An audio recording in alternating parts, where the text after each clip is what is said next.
What's up guys, welcome back. This is Anime Crossover. You'll be watching What If Naruto Was Married to the Goddess of Death in Marvel Part 1. Now, let's begin. Pierce was feeling a bit uneasy. There was a group of individuals who were extremely concerned. That was the Xavier school for the gifted youngsters led by the X-Men, who possessed extraordinary abilities. I had initially intended to show deference to Naruto and seek assistance from a respected individual. He hoped that Naruto would forgive the professor. I had even made plans to prioritize the professor's life over his own. However, the main issue he faced was locating Naruto's current whereabouts. They visited Naruto's manor, but were disappointed to find it completely empty, with no sign of Naruto. Despite his desire to kneel, he was unable to do so. This conclusion left I feeling extremely frustrated. If Naruto wasn't located soon, Professor X's time would be running out within a matter of days. Perhaps when Naruto came back, the funeral of Professor X would have concluded. And at this moment, the Storm Girl, who had additional ideas within the X-Men, suggested a technique to prolong the lifespan of Professor X. This technique involved utilizing Rogue's mutation power to transfer Wolverine's life force into Professor X's body. One of the most impressive aspects of Wolverine was his remarkable self-healing ability. His exceptional skills earned him the title of an immortal beast. This plan was definitely achievable. After acquiring the incredible regenerative abilities of Wolverine, Professor X's condition significantly improved. Despite being in a coma, there has been no further decline in his physical condition. Wolverine was the only one who experienced any negative consequences. The original Wolverine was a formidable individual. His strong muscles emitted a confident presence, making him quite challenging to provoke. However, Wolverine's performance had noticeably declined. He appeared quite pale, with a noticeably gaunt physique. When he observed the innocent mischievousness of both humans and animals, his eyes were filled with apprehension and disdain. Believing that these favorable circumstances would persist, Wolverine contemplated the idea of leaping from the building. At that moment, Wolverine was incredibly eager for Eye to succeed like never before. Wolverine was eager to locate Naruto swiftly, ready to humbly plead for Naruto to remember his extraordinary abilities. Otherwise, if this continued, Professor X may not die, but he would be in a compromising situation with an inappropriate individual. Naruto was unaware of the situation at Xavier School for Gifted Youngsters. Despite Professor X's professional status, Naruto didn't pay him much attention. Despite using black magic to punish the elderly man, Naruto remained indifferent. If he passed away, Naruto wouldn't feel any distress whatsoever. Currently, Naruto and Hela were reclining on the deck, eagerly anticipating the sight of land approaching. It was the third day of their yacht trip. It was quite dull, to say the least. As Naruto gazed out at the vast expanse of the sea, he couldn't help but realize the imprudence of venturing out on a yacht. One day went well, but the following day he started to feel fatigued. Actually, the yacht served more as a means of entertainment rather than transportation. This was the primary factor behind the wealthy individuals in the United States seldom purchasing yachts. The price-performance ratio of yachts was unsatisfactory, and the travel experience was highly disappointing. They were commonly utilized for hosting different events or going fishing. If you truly desired to travel, airplanes remained your only option. That's why there were a significant number of private jets in the United States. Naruto had already made arrangements to purchase a private jet. Regardless, he had plenty of money at his disposal.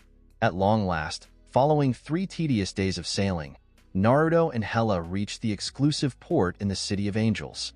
There were already a dozen people waiting at the port at this time. These individuals were the professional team hired by Naruto to manage their daily affairs. It was important for him to enjoy life, otherwise, he would have to handle everything on his own, which would be quite inconvenient for Naruto, who is a billionaire. "The car is ready, sir. Would you like to go back to the villa?" Upon Naruto and Hela's arrival, a distinguished elderly man approached them, bowing respectfully as he addressed Naruto with a question. "We should prioritize going home before assessing the situation." Naruto was accustomed to it and responded quietly. Then he held Hela's hand and entered a luxurious Rolls-Royce. Despite having received a comprehensive education before venturing out into the world, Naruto couldn't help but acknowledge the merits of capitalism. Capitalism was much more convenient and enjoyable for the affluent. There were numerous aspects that you didn't need to concern yourself with. Of course, there would be a team available to handle all the arrangements for you. Simply relax and savor the moment. After 3 consecutive days of sailing, Hela was feeling a bit fatigued. She was resting her head on Naruto's shoulder, her eyes peacefully shut. "Excuse me? You mentioned that Hela was a deity associated with death. How could she possibly be tired from traveling?" "Oh, you must have been curious about Hela's travel companion." While on the yacht, Naruto surely found ways to entertain himself when he grew bored. And Hela had a stroke of bad luck. She lacked the ability to run. 3 days. How does Hela manage to maintain her energy levels? Effortlessly, the extended Rolls-Royce swiftly arrived in front of a lavish villa in Beverly Hills. Naruto chose not to allow his butler team to continue their follow-up, instead deciding to dismiss them. Then he assisted Hela, who had a slight limp, as she made her way into his opulent mansion. Prior to stepping into the villa, Naruto's expression turned slightly serious. He noticed the sound of someone breathing in his villa. Has someone arrived? Naruto pondered deeply and felt a surge of frustration welling up within him. This was his residence, his personal possession. He was curious to find out who had the audacity to break in. Remember, the United States had the castle law, dealing with the individuals who unlawfully entered the villa in a discreet manner. Naruto would maintain his innocence even if he resorted to lethal force. While in the villa, Bruce Banner was resting. Since arriving at this exquisite villa, Bruce Banner has enjoyed a truly wonderful lifestyle. He felt secure knowing that his mansion was highly unlikely to be targeted by intruders. "I was wondering when the owner of this villa would return. It would be preferable if he never returned," Bruce Banner pondered. Out of nowhere, Bruce Banner's eyelids twitched ever so slightly, rousing him from his peaceful slumber. Thanks to his extensive experience, his level of vigilance had significantly increased, enabling him to remain alert even while asleep. Upon hearing movement on the first floor of the villa, Bruce Banner immediately suspected the presence of an intruder. However, upon further consideration, wasn't he the thief? After the initial guess was swiftly dismissed, only one answer remained, and the proprietor of the mansion made their return. Recognizing the situation, Bruce Banner promptly awoke and started contemplating his escape plan. In the United States, running slowly could potentially lead to being shot by a homeowner. And if he was shot to death in this house, his death would have been meaningless. Naruto placed Hela on the sofa on the first floor to ensure she could have a proper rest. He confidently ascended the stairs and made his way to the second floor. Naruto quickly realized that an unanticipated visitor had made their way to the second floor of his villa. Naruto was determined to uncover the identity of the audacious intruder who had dared to trespass into his exclusive villa. Hearing Naruto's calm footsteps, Bruce Banner became extremely anxious. He began searching for a way out, but he was unable to locate one quickly. He was limited to running in circles until he encountered Naruto, who had arrived on the second floor. The atmosphere was calm as Bruce Banner and Naruto exchanged glances, both appearing slightly disoriented.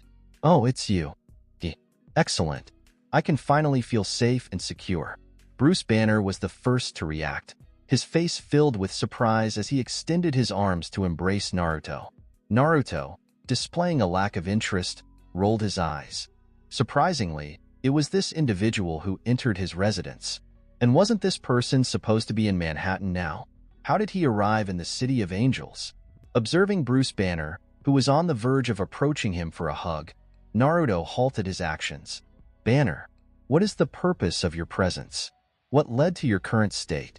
Naruto inquired, feigning confusion. Indeed, Naruto and Bruce Banner were acquainted and shared a positive rapport.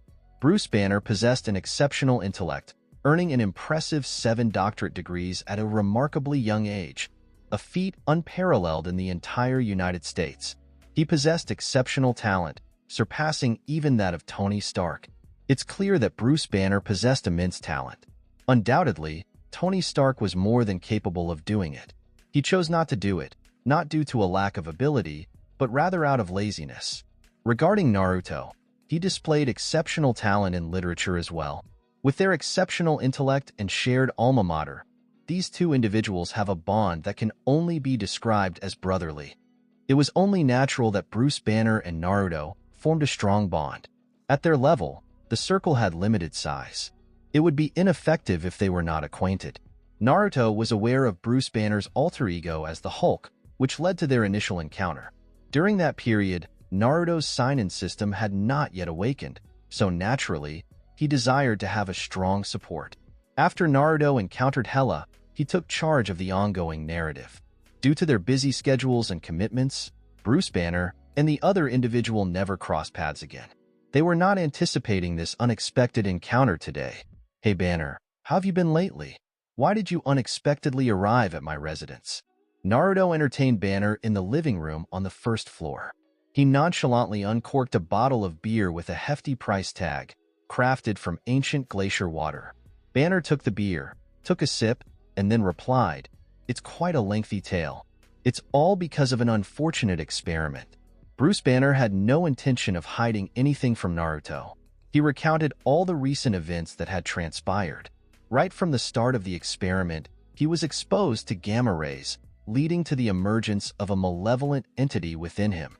Consequently, they became the target of a relentless pursuit by the entire world. Banner said with a heavy heart, and he found it difficult to suppress his emotions. He was no longer the mighty superhero Hulk, but rather a regular doctor who had never encountered any storms. A regular individual who faced such a significant challenge without succumbing to emotional distress already demonstrated remarkable resilience. Naruto also conveyed his condolences promptly and mentioned that Banner had encountered unfortunate circumstances. Nevertheless, Naruto had no intention of getting involved in this matter either. Regardless, Banner will address it sooner or later. "So, what are your plans for the future? Will you continue to remain in the shadows?" Naruto inquired about Banner's plans for later, showing a hint of curiosity. Regarding assisting Banner, it's out of the question.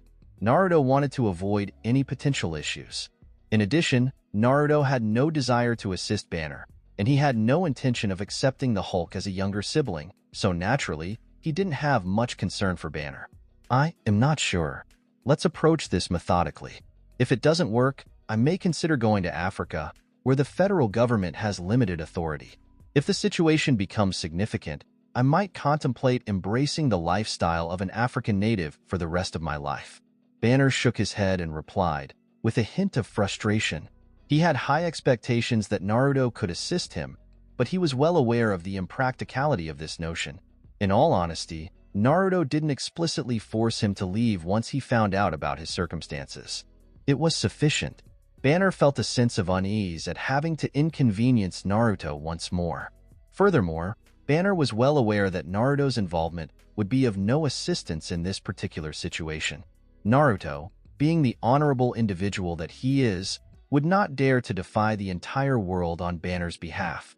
"I hope you have great success. However, I have faith that the future will not be as bleak. Currently, the situation is already quite unfavorable." Naruto offered a reassuring smile as he comforted Banner. Despite not initially intending to get involved, Naruto was determined to maintain his friendship with Banner. Similar to Tony Stark, it was truly enjoyable to be surrounded by exceptional individuals. "Thank you. I feel significantly improved now. You are correct, the current situation is far from ideal. I'm going to depart. I have already inconvenienced you these days." Banner stood up, respectfully acknowledged Naruto, and spoke. He understood that remaining with Naruto would only lead to further complications for Naruto. Naruto gave a small nod, showing no interest in asking him to stay. Banner's departure was mutually beneficial. However, Naruto's expression shifted and a frown appeared on his face. A large group of soldiers had already surrounded the villa, according to Naruto's perception. A group of highly trained individuals had arrived. Upon realizing this, Naruto glanced at Banner with a sense of helplessness, fully aware that trouble was inevitable. Banner also appeared to have a sudden realization, and a sense of fear was evident on his face. It appeared that these escapes had taken a toll on Banner's mental well-being. Right now, the doorbell of Naruto's villa rang. Naruto rose to his feet, exchanged a composed glance with Banner, and proceeded towards the door. A middle-aged man with a keen gaze arrived first. If Naruto's deduction is correct, it appears that he may be referring to Banner's former father-in-law, General Ross, who holds the position of military lieutenant general. He was also a formidable adversary, the nemesis of Hulk. Where is that individual? General Rose spoke with an air of superiority, causing Naruto to frown. I'm sorry, but I'm having trouble comprehending your statement. It's important to note that this land is privately owned, and therefore, the military does not have the authority to enter. Naruto expressed his disagreement with a serious expression. This was also a common practice in the United States. It is essential for the police to have a search warrant before entering a house for a search. Otherwise, the owner of the house had the right to take necessary measures to ensure their own safety, even if it meant confronting the police. It seemed quite fantastical and implausible, but this was the official policy of America, a refreshing gust of liberty. When General Ross and Naruto were at a standstill, Dr. Banner took the initiative to leave on his own. Dr. Banner's sudden appearance brought a sense of relief to the previously tense situation. General Ross no longer regarded Naruto with a condescending gaze, and Naruto's intense desire for vengeance was gradually fading away. Yes, I appreciate your assistance, but I no longer wish to avoid dealing with this issue. You are correct, the current situation couldn't be any worse. Banner caused Naruto to furrow his brow, assuming a posture of deep contemplation. Evidently, Banner desired to operate a vehicle and no longer wished to continue running. There was no escape for him, so he had no choice but to embrace his destiny. And if Banner hadn't shown up just now, Naruto would have been in serious trouble. This decision was crucial for Banner. Observing the situation, Naruto ultimately decided not to get involved. It was inconsequential. This was all part of Banner's experience, regardless. Regarding him, he had no desire to disrupt his tranquil existence due to Banner's matters. General Ross stopped opposing Naruto. Instead, he directed his subordinates to apprehend Dr. Banner in a commanding manner. At last, with one last look at Naruto, he pivoted and guided the group out of the villa. Naruto was a source of concern for General Ross. Indeed, Naruto was far from being an average individual. He was an incredibly wealthy man. Additionally, he wielded significant social influence. When considering how to handle someone like General Ross, it is crucial to carefully weigh the potential repercussions, despite his significant influence in the military. Ultimately, America operated as a capitalist society where the affluent held significant influence. After the military personnel departed with Dr. Banner, Naruto shook his head and made his way back to the room. Naruto was confident in his decision not to get involved in this matter, as he believed there was no necessity for his intervention.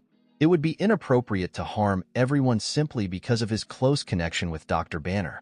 That was not providing assistance to Dr. Banner. It was negatively affecting him. Is it acceptable? Hela, who had a well-deserved break, stepped out of the room and approached Naruto. It's fine. This matter is unrelated to our work. Naruto responded and completely disregarded Dr. Banner's issue. Given the opportunity, he decided to prepare a delectable meal to provide his wife with some much-needed sustenance. Naruto intended to treat Hela with utmost professionalism. She put in a lot of effort for him over the past 3 days. After the military took Dr. Banner away, the lives of Naruto and Hela became more peaceful. He confidently stated that the climate of the City of Angels surpassed that of New York City, making it more conducive to enjoying life. Naruto and Hela were fully immersed in their carefree days, blissfully unaware of any other concerns. Occasionally hosted barbecue parties with some notable individuals, or enjoyed fishing trips in the sea on a yacht. Additionally, he made sure to attend a Lakers home game and witnessed Corvo's impressive performance throughout the entire basketball game. Indeed, the inaugural basketball monarch was a seasoned player. Regarding Hela, she was not entirely at ease with this lifestyle. It was a breeze. However, she did not decline, rather, she made an effort to assimilate. Nevertheless, when she was in the presence of others, Hela maintained a composed demeanor. This was satisfactory. It became evident that Hela had already started to undergo a transformation in the presence of Naruto. There was a common belief that when you develop feelings for someone, you may desire them to make certain adjustments for your sake. If you truly care for someone, You may find yourself willing to make personal adjustments for their sake. Hela had a certain demeanor. She was gradually transforming herself for Naruto. Despite the gradual nature of this change, Hela remained oblivious to it. However, when Hela reflects on her progress after a while, she may be surprised by the extent of her transformations. Regarding the evaluation of whether this change was positive or negative, one can simply observe the depth of emotion in Hela's eyes. While Naruto was living his best life, Dr. Banner endured days of unimaginable torment. Initially, a serum inhibitor was administered to prevent the unleashed monster within Dr. Banner from emerging, conducted multiple blood draws, conducted research, and performed thorough data checks. In the past few days, Dr. Banner's behavior has been far from what one would expect from a professional. He was a small white mouse on the experimental platform. The purported human rights and freedom were treated with disdain by the military in their research. Bruce Banner gained a profound understanding of the harshness of this world and suffered greatly because of it. So Banner often daydreamed about how his situation could have been different if he had been more experienced. The military was not reliable. In the research room of this undisclosed location, an experiment with high stakes was underway. Colonel Blonsky, are you certain about your decision to proceed with this experiment? Please be aware that this experiment carries a high level of risk. It has not been previously conducted on human subjects. The scientist, dressed in a professional white coat, once again addressed the soldier who was securely fastened to the test bed. Please begin the experiment promptly. I am eager to proceed. I am confident in my abilities and determined to achieve my goals.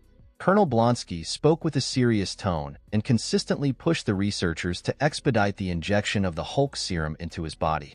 Indeed, the core objective of this experiment was for the military to utilize the Hulk serum in an attempt to replicate the incredible power of the Hulk.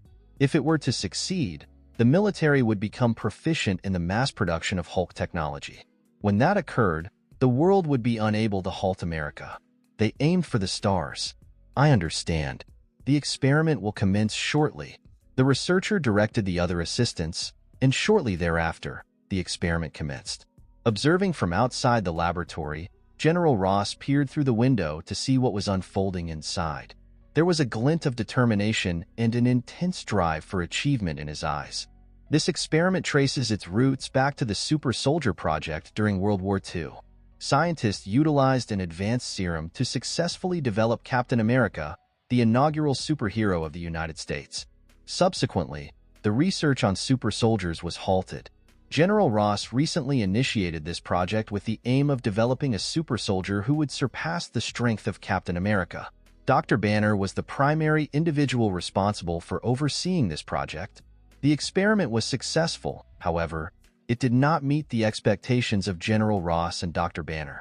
They managed to acquire a super soldier who surpassed Captain America in strength, but unfortunately, this individual proved to be extremely difficult to control. Hulk lacks wisdom and is consumed by his destructive impulses. This was the result of the collaboration between General Ross and Dr. Banner. Now, General Ross had aspirations of utilizing the serum derived from Hulk's blood to develop a manageable version of the Hulk. Hey, the experiment is about to start. I recommend you steer clear of it right away. After all, it's uncertain if what we've created this time is a skilled fighter or another Hulk. By General Ross' side, his adjutant confidently stepped forward and observed the experiment in progress. The intention behind his words was clear. He wanted General Ross to prioritize his safety. General Ross gave a confirming nod. He didn't disagree with what his adjutant said. As the adjutant mentioned, the outcome of the experiment was uncertain, leaving everyone unsure if it would result in something heavenly or sinister. Given his high position and extravagant lifestyle, it's only natural that he would never choose to stay in a place as unsafe as this. Allow the adjutant to assume control of the situation at hand. He patiently observed the team's progress, eagerly anticipating the outcome of the experiment. Unaware of the consequences, General Ross, who was being transferred, inadvertently unleashed yet another monstrous creation through his experiment, a creature known as Abomination. Shortly after, General Ross received a call back from his adjutant. General Ross didn't think much about it, and he connected without hesitation. "William, what is the current status?" General Ross inquired of his adjutant. Sir, the experiment was incredibly successful. We have managed to create a super soldier of unparalleled strength, comparable to that of the Hulk. The only issue is that this super soldier appears to be somewhat unruly. The adjutant standing outside the laboratory observed the formidable creature inside with a hint of concern. I have full confidence in Colonel Blonsky. He is an exceptional soldier, displaying unwavering determination and an indomitable spirit. He is highly reliable, and we are bound to achieve success. General Ross spoke with a sense of assurance, showing no concern about the possibility of being slapped in the face.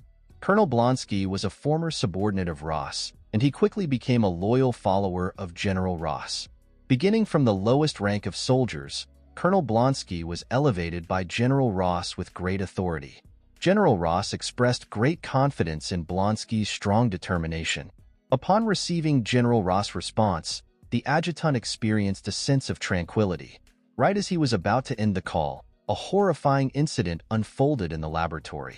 A monstrous transformation occurred when Colonel Blonsky's alter ego broke free from the confines of the operating table, ruthlessly crushing the head of an unfortunate scientific researcher in its path. The gruesome scene left everyone in shock. They gazed stoically at the grotesque creature before them. This is the power I desire. The ultimate power that surpasses human capabilities. Blonsky? No. He should now be referred to as Abomination. Abomination felt the overwhelming power coursing through his body and spoke with a slightly intoxicated demeanor. His determination was truly unyielding, as General Ross stated. However, General Ross was unaware that Will's motives were not driven by a desire for glory, but rather by a thirst for absolute power. Upon transforming into a monstrous creature, Blonsky's initial priority was not to show allegiance to General Ross, but rather to vanquish the Hulk in order to demonstrate his own power. Regarding the surrounding researchers, he displayed a disdainful smirk at the corner of his mouth. Of course, he wouldn't allow these researchers to leave. Otherwise, just as they have the ability to create him, they also have the power to create another monster. This formidable entity. It was best for him to stand out on his own. The world didn't require an abundance of resilient individuals. He was sufficient. These were the current thoughts of Abomination. He had already been impacted by the Hulk serum. What ensued was a violent tragedy. All scientific researchers in the laboratory were tragically killed under the power of Abomination, resulting in the loss of all lives. Then, with a professional gaze, he peered through the glass of the laboratory and locked eyes with the adjutant of General Ross. What has occurred? Why are you not communicating? General Ross' voice emanated from the phone, leaving the adjutant at a loss for words. The creature known as Abomination had already approached him. The imposing and unsettling figure caused the adjutant to become completely disheartened, leaving him with only quivering legs and a blank mind. The adjutant met a gruesome end at the hands of Abomination, who showed no mercy. He leaned in disgust and glanced at the phone that had fallen to the ground, immediately recognizing the name of General Ross. Sir, your adjutant will not respond any further. I have taken the liberty of sending him to a better place. Abomination said with a sinister grin. General Ross became quiet after hearing the statement. Although he didn't witness it firsthand, General Ross likely deduced what occurred. He was frustrated yet also felt fortunate. Thankfully, he departed in a timely manner, or else the potential outcomes would have been unimaginable. Are you Colonel Blonsky? General Ross contacted Abomination via his cell phone. The general watched as Abomination grinned triumphantly. In this world, there is no longer a Blonsky. From this point forward, there will only be Abomination, Abomination declared. Upon concluding his speech, he accidentally stepped on the shattered cell phone and proceeded towards the exit. Loud noises mixed with distressing sounds of fear and anguish. This was the outcome of this undisclosed military facility, located on a bustling street in Los Angeles. Naruto was spending time with Hela, holding her hand. It was monotonous to be cooped up indoors for an extended period, and it was quite refreshing to venture outside from time to time. Hela did not decline either. Regardless, she had no intention of refusing as long as she was with Naruto.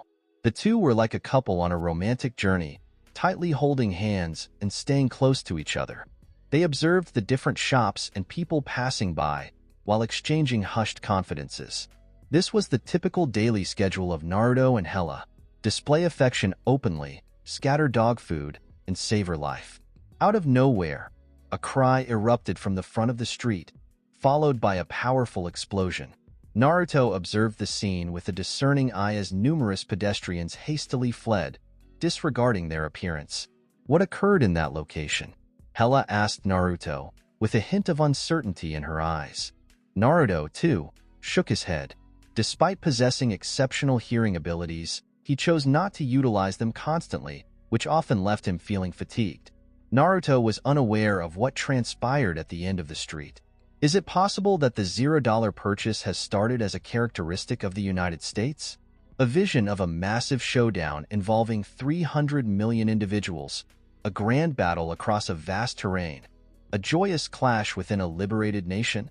Considering those American jokes, Naruto nearly chuckled. However, Naruto had no intention of participating in the festivities. He turned around, grabbed Hela, and prepared to depart. He didn't have any interest in being a superhero, so he didn't feel compelled to get involved. And this was not his place of origin. What could possibly concern him about the fate of those independent individuals? Little did Naruto know that the entire nation of America was captivated by the City of Angels at that very moment. Several news media outlets dispatched helicopters to capture aerial photos of the unrest in the City of Angels. In the video, a monstrous creature was causing chaos in the city. It was the creature that had recently fled from the military base. Before Abomination, the vehicles passing by seemed no more significant than oversized toys and were swiftly discarded. Regarding the individuals in the vehicle, if one were fortunate, they might find themselves in a rather unfortunate situation. However, in unfortunate circumstances, you may find yourself transitioning into a sauce-like state, somewhere between liquid and solid. Hulk, please vacate the premises. Abomination shouted. He was determined to face Hulk and demonstrate his unparalleled strength. Unfortunately, instead of patiently waiting for Hulk, his loud outburst attracted the attention of the military. General Ross was completely outmaneuvered.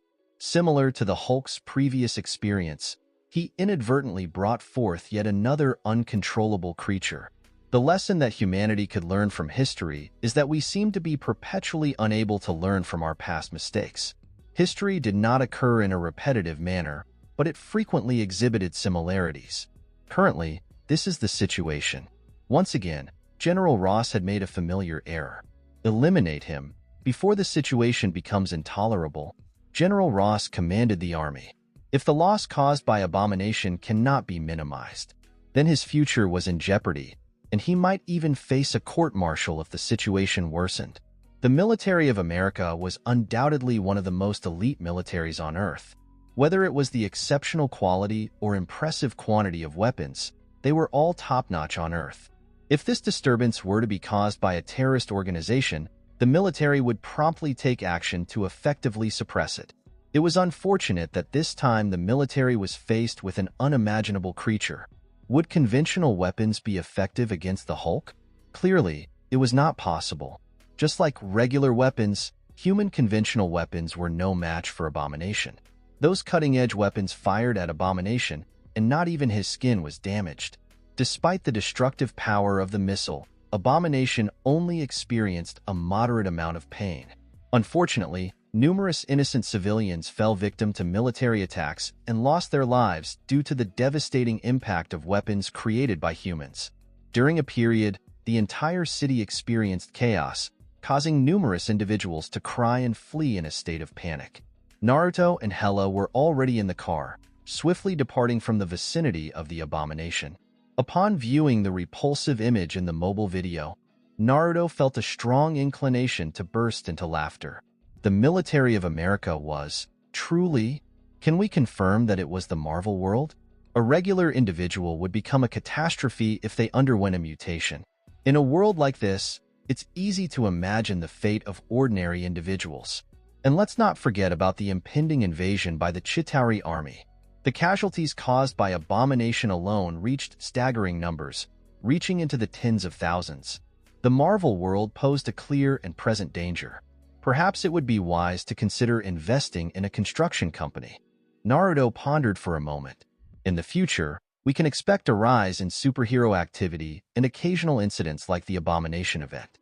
Setting up a construction company would ensure a steady stream of future business opportunities. Naturally, it was merely a concept. Naruto intended to wait until he got back to New York City to contemplate establishing a company. Regarding the task of preventing Abomination from wreaking havoc on the city and earning the admiration of the public as a revered hero. Apologies, Naruto showed no interest. Even if he possessed this skill, he would choose not to utilize it. He was far from being a saint. Rather, he was a self-centered individual. He ensured the safety of innocent individuals and did everything within his power. Regardless of one's desire to travel, anyone can go. Is kidnapping ethical? Haha. Hela displayed a high level of professionalism and demonstrated great interest in studying the Abomination in the video. She was widely recognized as the most renowned and feared warrior in the 9 realms, earning the title of the Goddess of Death. Did you anticipate Hela's transformation into a heroic figure dedicated to saving the world? One could hardly imagine a more unlikely scenario than expecting a miraculous intervention to correct evil. This could be seen as somewhat valid. It wasn't a family, so why would she bother putting in any effort? In stark contrast to the serenity of Naruto and his spouse, General Ross had nearly descended into madness. It's important to be aware that Abomination was a creature that he brought into existence. In the end, Abomination would bear full responsibility for all the damage caused. If he failed to swiftly address the Abomination, the consequences would be dire, and his political adversaries would not grant him any leniency. Considering Abomination's location in the City of Angels, it seems unlikely that he would entertain the notion of utilizing mushroom bombs in the wild. At that moment, his daughter, Elizabeth Ross, approached with Banner. Elizabeth Ross had a romantic history with Dr. Banner. Why was he brought here? Wasn't he supposed to be locked up? Observing Banner trailing after his daughter, General Ross couldn't resist. He had a strong aversion towards any man who got close to his daughter, including Dr. Banner. It's worth noting that Dr. Banner was the Hulk, and he was indeed receiving treatment from Ross. Father, this is not the appropriate moment to be concerned about this matter. We need to find a solution for the Abomination, don't we? Elizabeth Ross advised her father, General Ross, against continuing his efforts to secure Banner's release. Regarding Dr. Banner, he willingly requested to come over. Dr. Banner had a distinct contrast to Naruto. He had the attributes of a true hero. He found the continuous destruction of the city by Abomination unbearable, as it was somehow connected to him as well. Dr. Banner understood the impracticality of depending solely on the military to handle Abomination. Only by allowing the Hulk to emerge could a potential confrontation with Abomination occur. Allow me to handle the situation. I am capable of dealing with that creature. Bruce Banner wasted no time in explaining his intentions. He planned to unleash the Hulk and have him handle the Abomination. Otherwise, the city may face destruction. No, the Hulk within you has been contained, and it won't resurface anytime soon. It is highly risky for you to proceed. Therefore, I cannot permit you to proceed. Ross dismissed Banner's proposal without much consideration. He was unwilling to take the chance of losing Hulk any longer. Hulk had to be securely restrained, as Abomination was no longer a threat. This was relevant to his future. Right at the moment when the two individuals were at a standstill, General Ross' cell phone suddenly rang. Upon answering the cell phone, his complexion swiftly changed to a pale hue. This call was made by a highly experienced military officer to address a mistake that was made. Furthermore, he was instructed to promptly address this issue. The devastation of the City of Angels was simply unacceptable to America. The City of Angels and New York City were the two largest supercities in America, with one being considered more significant than the other. Regardless of which one was lost, it was a significant injury to America. This kind of thing was not something that America would appreciate. After experiencing the expectations of the senior management, General Ross also fell silent. The situation demanded immediate action, leaving no room for further delay. He should respond promptly. Considering this, General Ross glanced over at Dr. Banner. I hope you have a successful future. General Ross agreed to Dr. Banner's request, and it is only logical that utilizing creatures to combat other creatures would be the most effective approach. Regarding the other matters, it would have been more appropriate to discuss them once the abomination had been resolved. With General Ross' approval secured, Dr. Banner wasted no time as he swiftly boarded a military helicopter, ready to embark on his mission to confront the abomination. Regarding General Ross and his girlfriend Elizabeth, they did not follow. Who would have the courage to place themselves in such a perilous situation? Hulk, I will place my trust in you once again. Dr. Banner sat in the helicopter and silently communicated with Hulk. There was only one solution to halt Abomination's destructive rampage, allowing Hulk to confront him. Regarding the question of whether Hulk and Abomination were adversaries, Dr. Banner lacked confidence in his abilities. Let's proceed methodically. What other options does he have? Shortly after, Dr. Banner arrived in the skies above the City of Angels, where he witnessed the destructive rampage caused by the Abomination. This monstrous creature was wreaking havoc without any regard, causing the city to descend into a state of near destruction. Dr. Banner understood the importance of his departure. Without any hesitation, he bravely leapt from the helicopter and landed with precision in the daunting location below. After Naruto and Hela returned to the villa, they decided against taking a break and instead opted to turn on the TV to catch up on the latest news. Naruto was unfamiliar with this in the past, but today he decided to make an exception. Indeed, the news coverage precisely focused on Abomination. What was intriguing was that Abomination had moved beyond mere city destruction. He was engaged in a battle with a formidable opponent. Without a doubt, this behemoth was the Hulk. Impressive warrior. Hela contemplated silently. In Hela's perspective, both Abomination and Hulk were simply seen as potential warriors. If they were to be deployed in a combat situation, they would certainly become a highly efficient machine. Naturally, Hela contemplated these matters internally. She was hesitant to reveal to Naruto her true identity as a war-obsessed individual. Naruto observed the intense clash between Hulk and Abomination. He observed the intense battle between the two formidable creatures. Nevertheless, it was clear that Hulk was in a vulnerable position at that moment and was struck on the head by Abomination. It wasn't that Hulk wasn't superior to Abomination, but prior to that, Hulk had received injections of inhibitors. However, the power of Abomination remained significantly more formidable than that of Hulk. Furthermore, it should be noted that Hulk has the potential to increase his strength by tapping into his anger. Additionally, there were unique variations of Hulk that did not possess the same level of power as Abomination. While watching the news, Naruto was also contemplating something else. We should return to New York City in a few days. The devastation in the city is extensive, and it will likely take a significant amount of time to rebuild. Naruto abruptly informed Hela of his intention to cut short their vacation. Hela nodded in agreement. Regardless of the circumstances, she was committed to following Naruto wherever he went. And in Los Angeles, on the battleground of Hulk and Abomination, two massive creatures engaged in a primal battle, displaying a raw and savage intensity that was truly astonishing. However, as the battle raged on, Hulk found himself at a significant disadvantage. He also endured numerous injuries, and it was clear that there were indications of defeat. It's uncertain whether the Hulk could defeat the Abomination this time, just like in the original plot. It's a topic of much debate. Why is that all? Are you out of your mind? Why don't you engage in a confrontation at this moment? Do you not perceive me as a mere insignificant creature? Abomination shouted as he relentlessly attacked Hulk, taunting him with arrogance. He had been eagerly anticipating this day for quite some time, so he was filled with joy. This was an incredibly captivating and engrossing experience. Hulk continued to roar repeatedly, displaying his incompetence and uncontrolled fury, unable to mount any effective counterattack. He was continuously pummeled by Abomination, and the outcome grew increasingly apparent.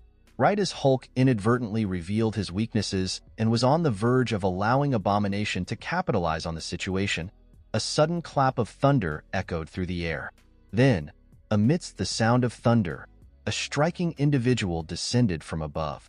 Prior to Abomination having a chance to respond, he was struck by a hammer, causing his entire body to be sent flying. As the light from thunder subsided, Thor, a formidable figure in battle armor and a striking red cloak, emerged on the battlefield. It became apparent that as Abomination relentlessly wreaked havoc upon the city of angels, humanity turned to Thor for assistance. They were hopeful that a mythical deity associated with thunder could assist them. Given the importance of individuals to Thor, Thor agreed. Thor himself was a disciplined individual, after all. He would certainly appreciate the opportunity to engage in combat. The unexpected arrival of Thor completely turned the tide of the battle, causing the Abomination, who had seemed poised for victory, to be thrown into a fierce struggle instead. Thor and Hulk, both of them were formidable in terms of strength, with one even surpassing him. Working individually was challenging, not to mention working with two people at once. Thor possessed extensive battle experience, having fought for countless years as the god of war in Asgard. Given the circumstances, it would be inaccurate to claim that he didn't strongly dislike this. During their time in the villa, Naruto and Hela were taken aback by the unexpected appearance of Thor. Was this a result of a chain reaction? The plot had a distinct departure from the original. Naruto was slightly superior. He pondered whether his presence had disrupted the original storyline. Hela stood out from the rest. She gazed at the hammer in Thor's hand, captivated by its power. Mjolnir. Not widely known was the fact that Mjolnir was originally bestowed upon Hela by Odin, making it her weapon of choice. After Hela and Odin had a falling out, Odin reclaimed the hammer, and it ultimately ended up in Thor's possession. This also revealed the true identity of Thor, a man hailing from the realm of Asgard. Considering this, Hela's heart felt annoyed. It was quite unfortunate to witness the presence of the Asgardians on Earth. Hela realized that Asgard had taken notice of this humble location in the realms. She would inevitably be discovered by the Asgardians at some point. Then perhaps it would escalate into a conflict. Amidst the depths of Hela, a sudden surge of urgency gripped her, leaving her with a lingering sense that time was running out. Naruto and Hela were deep in contemplation, their focus unwaveringly fixed on the unfolding battle. With Thor's arrival on the battlefield, the fate of Abomination was sealed. As Thor's hammer relentlessly struck, the injuries on Abomination's body grew increasingly severe. Shortly after receiving a blow to the forehead from Thor, Abomination couldn't maintain his grip and lost consciousness. By this stage, the catastrophe that had affected the City of Angels had essentially come to an end. Following that, the final detail was added. It was unrelated to Thor. After exchanging a friendly smile with his teammate Hulk, who had been fighting alongside him, Thor confidently wielded his hammer and vanished from sight. After the war, the once vibrant City of Angels was left in ruins, with countless people trapped amidst the devastation, their cries echoing through the desolation. This was a harsh reality, so it appeared particularly unforgiving.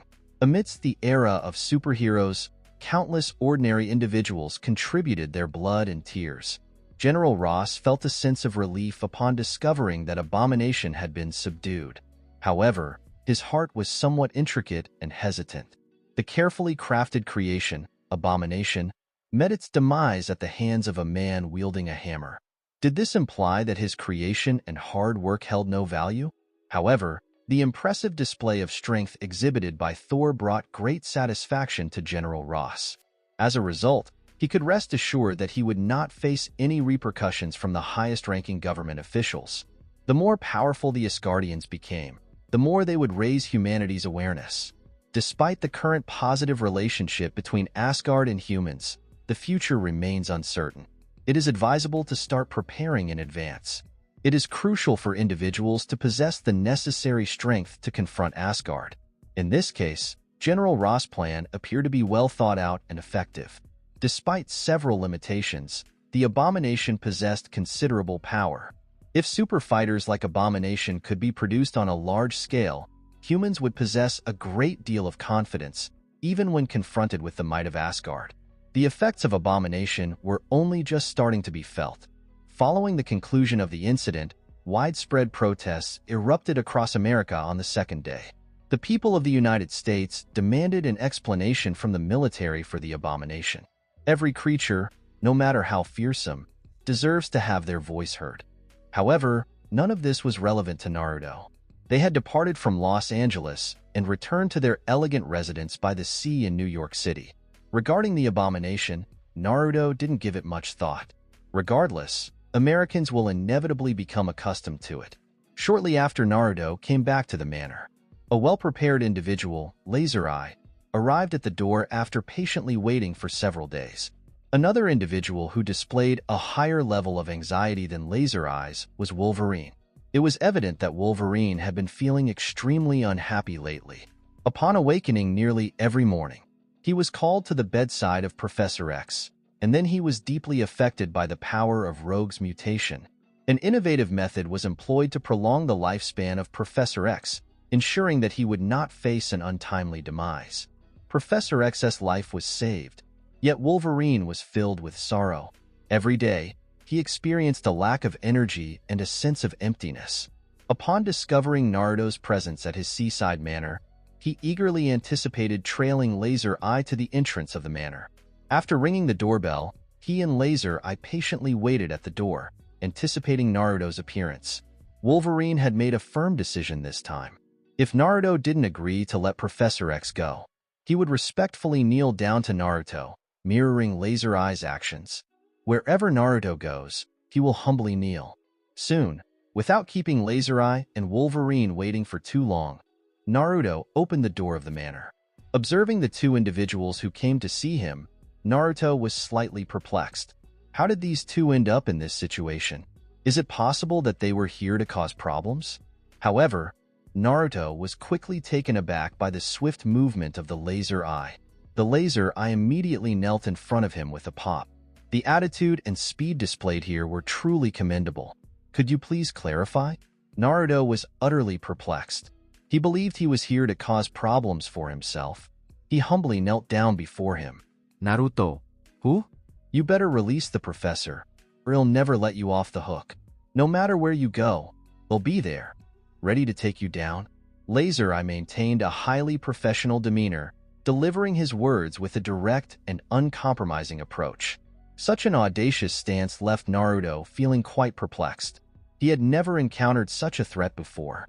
Wolverine observed Naruto's stoic expression, causing him to feel uncertain. Did he also have to kneel down? It was beneath the dignity of a macho. Wolverine opted to observe the situation before taking any action. Professor X made a mistake on his own, and if he faced the consequences, it would be understandable. If you wish to seek justice for him, feel free to confront me. It's interesting how Naruto proved to be quite resilient when faced with threats. Considering Professor X's previous actions, Naruto found it difficult to inflict significant harm upon him. Even in Naruto's perspective, this was already a highly compassionate approach. Otherwise, Naruto could utilize dark arts to manipulate the essence of Professor X. That would be quite harsh. You are correct. This issue is indeed the responsibility of the professor. However, the professor treats me with kindness. Witnessing his demise before my eyes is something I cannot bear. Hence, I shall humbly kneel before you today. I will remain committed and steadfast. Laser Eyes also understood their responsibility in this matter. Therefore, they had no intention of seeking revenge against Naruto. The X-Men each had their own set of principles and would never engage in such actions. Regarding Professor X, despite his error, it is unjust for him to face death. If the professor were to pass away, those mutant children would also perish. The optimal outcome was to be apprehended and participate in a series of experiments throughout the day. Due to this, it was imperative for the Laser Eye to prevent the professor from perishing. Upon hearing Laser Eye's words, Naruto was left utterly speechless. People maintained a high level of professionalism, demonstrating respect by kneeling when they approached. There was nothing you could do to them. This kind of feeling was akin to encountering a formidable individual. Individuals were behaving unprofessionally, and it posed a significant challenge for you to manage. Undoubtedly, Naruto's actions were driven by his strong moral compass, as he refused to harm innocent individuals without justification. If you switch to another individual, like Hela, perhaps she would have already taken a life without uttering a single word. After careful consideration, Naruto concluded that it would be more advantageous to simply move on. Anyway, Professor X had also gained valuable knowledge. Despite his survival, he suffered severe injuries that rendered his body virtually incapacitated. And it was predicted that following this incident, Professor X would become significantly more truthful. There was little chance that he would pose a threat to Naruto going forward, if he were to search for him once more. Apologies for the inconvenience. Even if Laser Eye knelt down, Naruto would surely break his neck. It would be of no use. After careful consideration, Naruto made a decision. It's acceptable to release him, but it's important to acknowledge that there are no opportunities for a repeat occurrence. If he lacks knowledge and continues to bother me, he will face dire consequences. There is no point in even considering the possibility of escaping. Despite his decision to release Professor X, he still had to administer a physical punishment. Upon hearing Naruto's words, Laser Eye swiftly nodded, ensuring not to delay and potentially cause Naruto any regret. Regarding the conditions mentioned by Naruto, he insists on the execution being unconditional. There was no need to elaborate further on Naruto. It was highly unlikely for any trouble to arise from a mutant visiting Naruto. It was a grim reality, where those who had grown weary of their lives sought him out. Upon reviewing Laser Eye's consent, Naruto swiftly and decisively lifted the curse from Professor X. Naruto, however, continued to defend himself against the professor. After retrieving the curse, a trace of dark magic was inadvertently left on Professor X. If Professor X had any plans to confront Naruto in the future, the residual dark magic would be activated, resulting in Professor X's demise. It relied on Professor X's own comprehension. Once the issue was resolved, Laser Eye swiftly departed with Wolverine.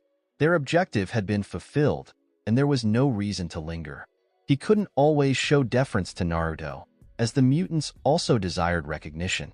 After the two mutants departed, Naruto quietly closed the door and made his way back inside the house. It was early in the day, and he had intentions of finding someone for himself. The construction company was highly regarded. In the future, the number of superheroes is expected to increase, so there is no need to be concerned about the viability of your business. Considering this, Naruto started leveraging his network to find a capable individual to assist him in launching the company. Naruto was solely responsible for the financial aspect, while the specific operation and tasks were entrusted to skilled professionals. Otherwise, if it took Naruto a significant amount of time, wouldn't it be the conclusion? Naruto had a comfortable financial situation and had no strong desire to pursue wealth. He was seeking a way to occupy himself and avoid boredom. This was also relevant to Naruto's situation. Who was responsible for his early marriage? Without Hela, Naruto would be just as occupied as Tony at numerous social gatherings. Now that he had Hela, he had the responsibility of looking after her. This was a responsibility typically assigned to men. After spending some time with Hela, Naruto became disinterested in going outside. He planned to spend a few days at home with Hela, enjoying some peace and tranquility. Nevertheless, regardless of Naruto's efforts to avoid trouble, it always seemed to find him. "Aunt Mai, what brings you here?" Naruto, who was relaxing by the pool and enjoying the sun, asked the middle-aged Chinese woman with a hint of skepticism. This Aunt Mai was a skilled nanny hired by Naruto, who excelled at cooking Sichuan cuisine. At times, when Naruto was feeling a bit lazy or had other commitments, he would opt not to cook and instead head out. He would allow Aunt Mai to visit and prepare a meal. However, it was her first instance of arriving at the door without greeting anyone. "Excuse me, Mr. Naruto. I have a matter that requires your attention." Aunt Mai's expression revealed a sense of unease, as if she was facing some challenges. She appeared unsure about speaking. Observing Aunt Mai's demeanor, Naruto also adopted a more serious approach. "If you have something to say, please feel free to share. Speak at a slower pace, and I'll do my best to assist you based on the circumstances." Naruto spoke in a calm and measured manner, choosing his words carefully. If it was a matter of minimal effort, Naruto could provide assistance. However, if things were problematic, Naruto needed to consider it. Aunt Mai was indifferent to this. After listening to Naruto's reassuring words, her emotions became more balanced. Then Aunt Mai spoke in a deliberate manner. It was Aunt Mai's son who had an accident, not Aunt Mai herself. He overheard Aunt Mai discussing her son's recent troubles with finances making it difficult for her to repay the debt. Currently, he found himself in a difficult situation, facing the threat of harm from creditors if he failed to repay his debts. Aunt Mai was a regular individual. When did she acquire such a substantial amount of funds? Desperate, Aunt Mai sought out Naruto, hoping to request his assistance in securing her son's release. Naruto was familiar with such a negative occurrence, but he never anticipated it would actually happen. However, Naruto didn't fully believe it and began to feel a bit skeptical in his heart. Aunt Mai indeed had a son, and Naruto had the opportunity to meet him. He was known for his honesty. Does he have a significant amount of debt to others? In addition, Aunt Mai expressed her desire for Naruto to accompany her, which was quite out of the ordinary. Is it typically more appropriate to borrow money from Naruto? Is it possible that they came for me? Naruto considered the situation with a composed demeanor. Upon further reflection, he came to the realization that it was indeed feasible. Wasn't he recently targeted by Magneto? And according to Naruto's recollection, among Magneto's subordinates, there was a mutant named Mystique. Considering this, Naruto's demeanor turned icy, and he felt a certain assurance about the true identity of this Aunt Mai deep within him. Sure, they'll be happy to join you for a walk. We will prioritize the safe return of your son. Naruto smiled and addressed the Aunt Mai in front of him. He politely greeted Hela and escorted Aunt Mai away from the manor. Given their clear intention to divert Naruto's attention, it was commendable for Naruto to show them respect. Go and observe the tactics these mutants were planning to employ. By the way, addressing these issues promptly would prevent any potential complications down the line.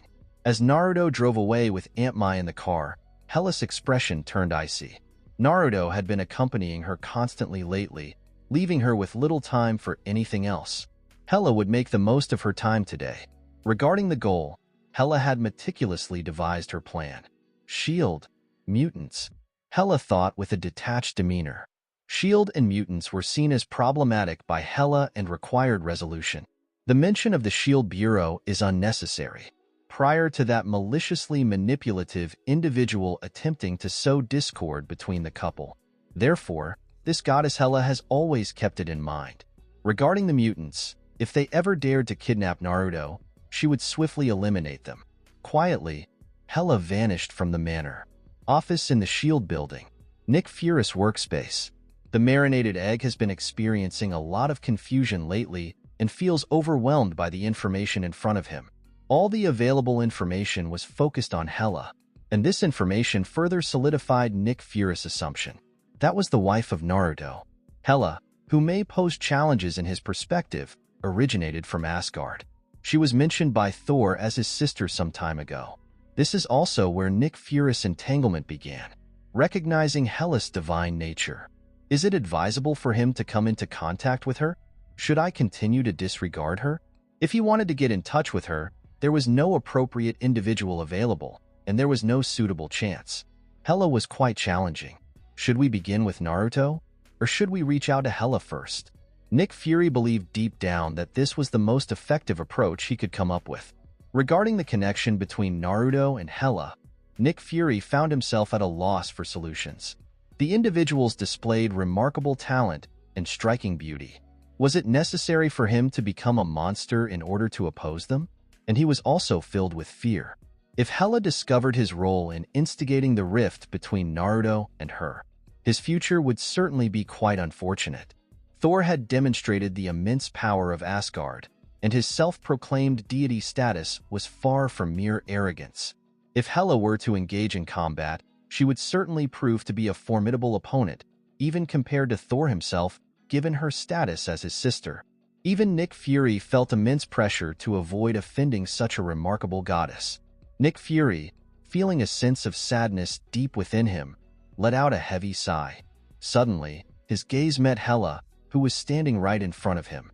The atmosphere abruptly grew quiet, and even Nick Fury could hear the steady rhythm of his own heartbeat. Right now, Nick Fury felt a strong desire to give himself a good slap. What an unprofessional comment. He was filled with apprehension about what lay ahead. He was concerned about the potential consequences of Hela's actions, but suddenly, she appeared before him. Hela also stared icily at the black, marinated egg before her. her heart brimming with a desire for vengeance. This individual stirred up emotions between her and Naruto in the past. This animosity should be reported. "Hello, Ms. Hela. It's a pleasure to make your acquaintance," Nick Fury said. He stated firmly. Nick Fury sensed Hela's deadly intentions, causing his heart to race. If it weren't for his complexion being too dark, his face would have turned pale with fear right now. "Are you looking into my background?" Hela paid little attention to Nick Fury's reaction and instead focused on the information laid out on the table. Hela was well acquainted with the individual mentioned in the information, as it happened to be herself. "This is where the responsibility lies, and I cannot assist with it." Nick Fury offered a smile that was less than pleasant and proceeded to provide an implausible explanation. "Rest assured, we assure you that Mr. Naruto and yourself will not be subjected to any further harassment." Nick Fury was well aware of the reason behind Hela's presence. Clearly, Hela was aware of what he had said to Naruto. Meanwhile, Nick Fury's mind was also racing. He was contemplating his next course of action to ensure his survival. Nick Fury had limited knowledge about Hela, and it was Thor who informed him about Hela's true identity. Imagine if Nick Fury had knowledge of Hela's history, knowing that she had eradicated numerous cosmic races. Perhaps Nick Fury's concern lies not with his own life, but with the survival of humanity itself. "Will admitting your wrongdoing make me forget about it?" Hela smirked, determined to foil Nick Fury's plan. Did this heartless braised egg realize that when he provoked Naruto, Hela was nearly terrified? If Naruto was deeply affected by Nick Fury and questioned her emotions, Hela possesses a heart filled with darkness and a propensity for violence. Maybe in a fit of anger, she would eliminate human beings outright. Hela was not capable of performing this type of task. It is worth noting that Naruto's feelings for Hela were incredibly intense, which proved to be fortunate for the human beings on Earth. As long as Naruto displayed some indecisiveness, human beings were essentially non-existent. It can be argued that Naruto's actions in saving all of mankind make him a truly remarkable and underappreciated hero. Despite not being as highly regarded as other superheroes, Naruto's impact on humanity was just as significant. Nick Fury was unaware of the grave consequences that nearly made him responsible for the annihilation of humanity. However, Nick Fury understood the gravity of the situation. If he didn't deliver a statement that met Hela's expectations, the consequences could be dire. Observing Nick Fury, who continued to make excuses, Hela shook her head. She had a sword in her hand, ready to strike and end Nick Fury's life. "You come from Asgard." Out of nowhere, Nick Fury interjected, effectively stalling Hela's progress and buying himself a brief moment. "Do I have the pleasure of knowing you?" Hela neither denied nor needed to deny it. Nick Fury gave a confirming nod before speaking. "Did you witness the conflict in Los Angeles? Thor from Asgard wields a mighty hammer." Nick Fury made a conscious effort to avert his gaze from the sword held by Hela. Otherwise, he was concerned that he might lack the confidence to persevere. "What's next? Do you believe I have any fear?" Hela remained idle for the time being, attentively listening to Nick Fury's words. Regarding Thor, Hela displayed a strong sense of disdain. Thor? The mighty deity of the hammer. Odin appeared to be quite advanced in age, and he had taken on the responsibility of nurturing such an innocent individual. "It appears that your relationship with Asgard is less than ideal. Of course, this is your own business in Asgard. I would like to inform you that Thor from Asgard is actively searching for you using human means." Nick Fury understood that offering apologies in this situation would be futile. Expressing remorse and pleading for leniency in the face of imminent death would not significantly improve your odds of survival. Your value was crucial for survival in this situation. Valuable talents deserve to thrive, and Nick Fury, as the leader of secret agents, deeply understood this truth. As expected, when confronted by Naruto, Kingpin realized that pleading for mercy would be futile. Demonstrating one's worth was the true assurance of staying afloat. Upon hearing Nick Fury's words, Hela momentarily fell silent. This was certainly an issue. If Asgard truly utilized humans in her search, she would undoubtedly be located in no time. The network of human society was incredibly well-connected, making it effortless to locate someone. Noticing Hela's contemplative expression, Nick Fury realized that his opportunity for survival had arrived. So Nick Fury promptly exclaimed, "However, there is no need for concern. S.H.I.E.L.D. is still a force to be reckoned with. I have the ability to ensure that Asgard cannot easily locate you. Can we agree to overlook our previous disagreement and move forward? What do you think about it?" Nick Fury said, if Hela didn't agree, he would be in serious trouble. Hela appeared displeased, contemplating internally. Actually, Hela had no interest in being discovered by Asgard. Her injuries were fully healed, and she had regained her full strength. Confronting Asgard, Hela displayed no fear. Regardless of whether Asgard discovered her or not, she would inevitably confront Asgard at some point. Naruto was the one who truly concerned Hela. The greater your concern, the stronger your fear of losing. Hela was currently studying psychology at a professional level. Hela was cautious about revealing her identity until she was certain that Naruto would be able to accept her past. It is inevitable that Naruto will eventually discover the truth. Hela was hopeful that she would be the one to reveal the truth. Considering the perspective, Nick Fury's deal was quite valuable. Keep in mind what you mentioned. If you are unable to complete the task, I will locate someone else to do it. Otherwise, you will never have the chance to negotiate. After Hela uttered a sharp remark, she vanished right before Nick Fury's eyes. She essentially concurred with Nick Fury's statement and traded her life for the assistance of the S.H.I.E.L.D. Bureau. Nick Fury would conceal her identity and ensure that Asgard does not easily locate her. If S.H.I.E.L.D. failed to accomplish this task, Hela would not grant Nick Fury any opportunity to speak. Once Hela's absence was confirmed, Nick Fury's tense nerves immediately eased. At that moment, Nick Fury became aware of the cold sweat dampening his back. The pressure exerted by Hela was truly overwhelming. That was an incredibly impressive individual, with an extraordinary amount of strength. If she truly desired to eliminate him, it would likely have been as effortless as squashing an insect. Among the individuals Nick Fury was acquainted with, there was a singular Captain Marvel who possessed the ability to combat Hela. It's unfortunate that Captain Marvel wasn't available on Earth throughout the entire year. He was unaware of the planet she had traveled to. Having witnessed Hela's immense power, Nick Fury gained a profound understanding of the reality. What was the purpose of his power? Despite lacking strength, he remained vulnerable and at the mercy of others. Maybe we should explore the possibility of collaborating with General Ross. Nick Fury pondered silently. At first, he had reservations about General Ross' Super Soldier Serum 2.0 plan, but now it appeared to be an essential course of action. It is important for individuals to have the confidence to assert themselves when confronted with a formidable civilization like Asgard. After resolving the S.H.I.E.L.D. matter, Hela did not promptly return to the manor. Upon discovering the location of the Brotherhood of Mutants, she quickly made her way there. The location chosen by the Brotherhood of Mutants for their hideout was an abandoned factory situated in the suburbs. Upon Hela's arrival, a modest group of over 20 mutants had assembled here. The majority of the mutants had already left. Confronted with these mutants, Hela wasted no time in silencing them with deadly force. She allowed Nick Fury to speak as he had not caused any harm to Naruto. These mutants from the Brotherhood had a unique quality. When faced with those who dared to plot against Naruto, Hela acted without hesitation. She was not interested in hearing their explanation. There were over 20 individuals with a range of unique abilities. If placed in a different context, this was a formidable power that should not be underestimated. However, when faced with the goddess of death, there was no sign of opposition. Within 10 seconds, the mutants were completely eliminated. It was disappointing to find only a few small shrimps here. None of them had any knowledge of the whereabouts of the core members of the true Brotherhood of Mutants. Let's return to Naruto's perspective.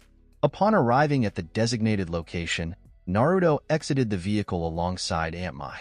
This was a warehouse situated in a less populated area of New York City. Is he inside? As Naruto stood outside the warehouse door, he approached Aunt Mai with a question. Aunt Mai gave a nod and gestured for Naruto to enter swiftly with her eyes. Observing this scene, Naruto solidified his belief in the conspiracy and smirked. Confidently, he walked in without any hesitation. After Naruto entered the warehouse, Aunt Mai quickly locked the door tightly, ensuring no one could enter. Next, a group of peculiar mutants emerged from the corner, casting a malevolent gaze towards Naruto. The appearance of mutants played a significant role in their lack of acceptance within human society. Most of them appeared to be defiant and careless, as if they were a mix of creatures and people. Only a few mutants appeared to be identical to humans. This type of mutant typically possessed greater power. Meanwhile, a mature gentleman in his 60s, donning a sturdy metal helmet, made his way towards Naruto with deliberate steps. Naruto quickly recognized this individual as Magneto. "Mr. Naruto, I have long admired your reputation. It's a pleasure to see you here."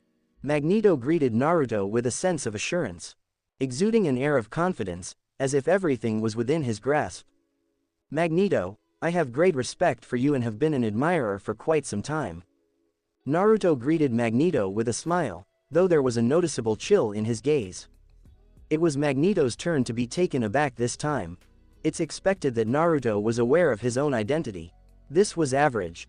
He has accomplished numerous tasks throughout his career, unaware of the multitude of headlines that have been published. It came as no surprise that Naruto was able to identify him. It was quite surprising to Magneto that Naruto was aware of his true identity, yet remained remarkably composed. Did he receive any support? Considering this, Magneto glanced at Mystique behind Naruto, seemingly curious about the situation.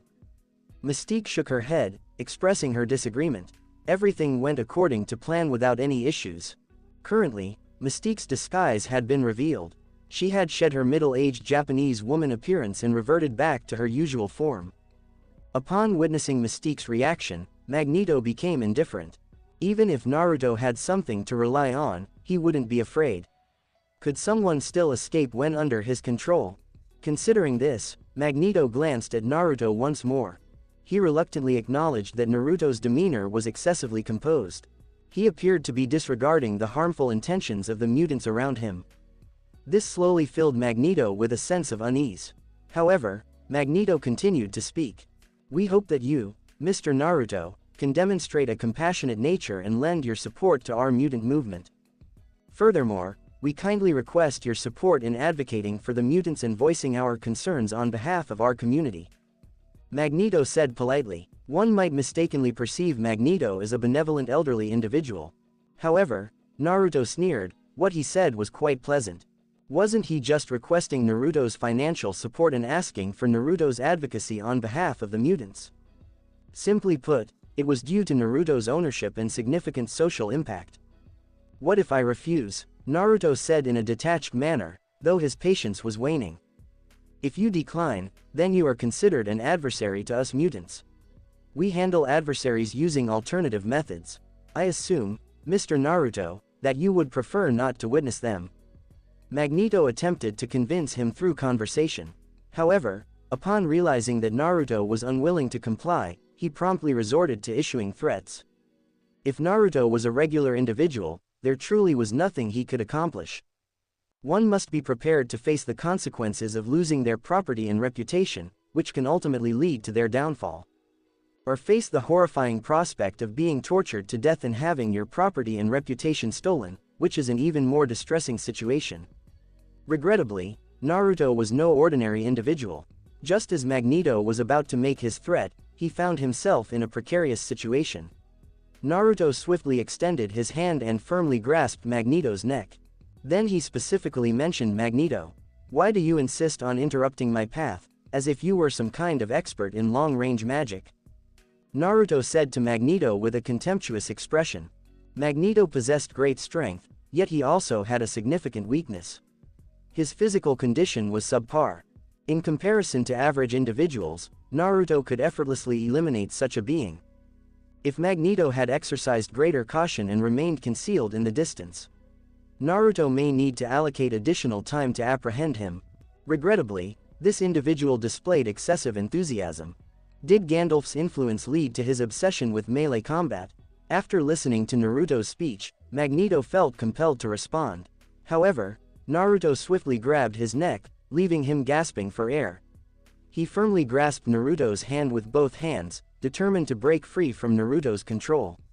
However, Naruto's grip was incredibly firm, and he couldn't break free. The unexpected turn of events surprised all the mutants as their leader was swiftly apprehended by Naruto. And witnessing the noticeable change in Magneto's complexion, they were concerned about the potential danger of Naruto not releasing Magneto, which could have resulted in a fatal outcome. Currently, Mystique unquestionably had the quickest response. She skillfully brandished a gleaming dagger and swiftly aimed it at Naruto's back. The dagger shattered with a resounding clang, as if it had collided with the toughest steel. Naruto turned his head and glanced at the bewildered Mystique, a wicked grin spreading across his face. Then the hand gripping Magneto's neck tightened and twisted. Magneto's neck was twisted with a click. Magneto's body also hung lifelessly. A generation of heroes mourns the loss of Magneto, the esteemed leader of mutants, who had graced the world with his presence for decades. Naruto's expression remained stoic, as if he had just dealt with a minor inconvenience. He nonchalantly tossed Magneto's body aside. Eliminating Magneto did not pose any psychological burden on Naruto. A person sought him out, and upon his passing, he made a request. Naruto is far from being a gentleman, as he showed no interest in allowing Magneto to face trial and instead took matters into his own hands. Handle it with precision and expertise. It was incredibly straightforward. Regardless of who provoked him, Naruto's decision to kill Professor X, let alone Magneto, is incredibly cruel. Regarding these mutants, Naruto had no intention of allowing them to escape. It was unnecessary to focus on the unfortunate state of the mutants in the movie, although they did bring it upon themselves. There may have been individuals among the mutants who were not involved in any wrongdoing, but none of the members of the Brotherhood of Mutants could be considered innocent. These individuals were followers of Magneto and displayed a highly antagonistic attitude towards human society. What? Surprised? Rest assured, your opportunity will come soon.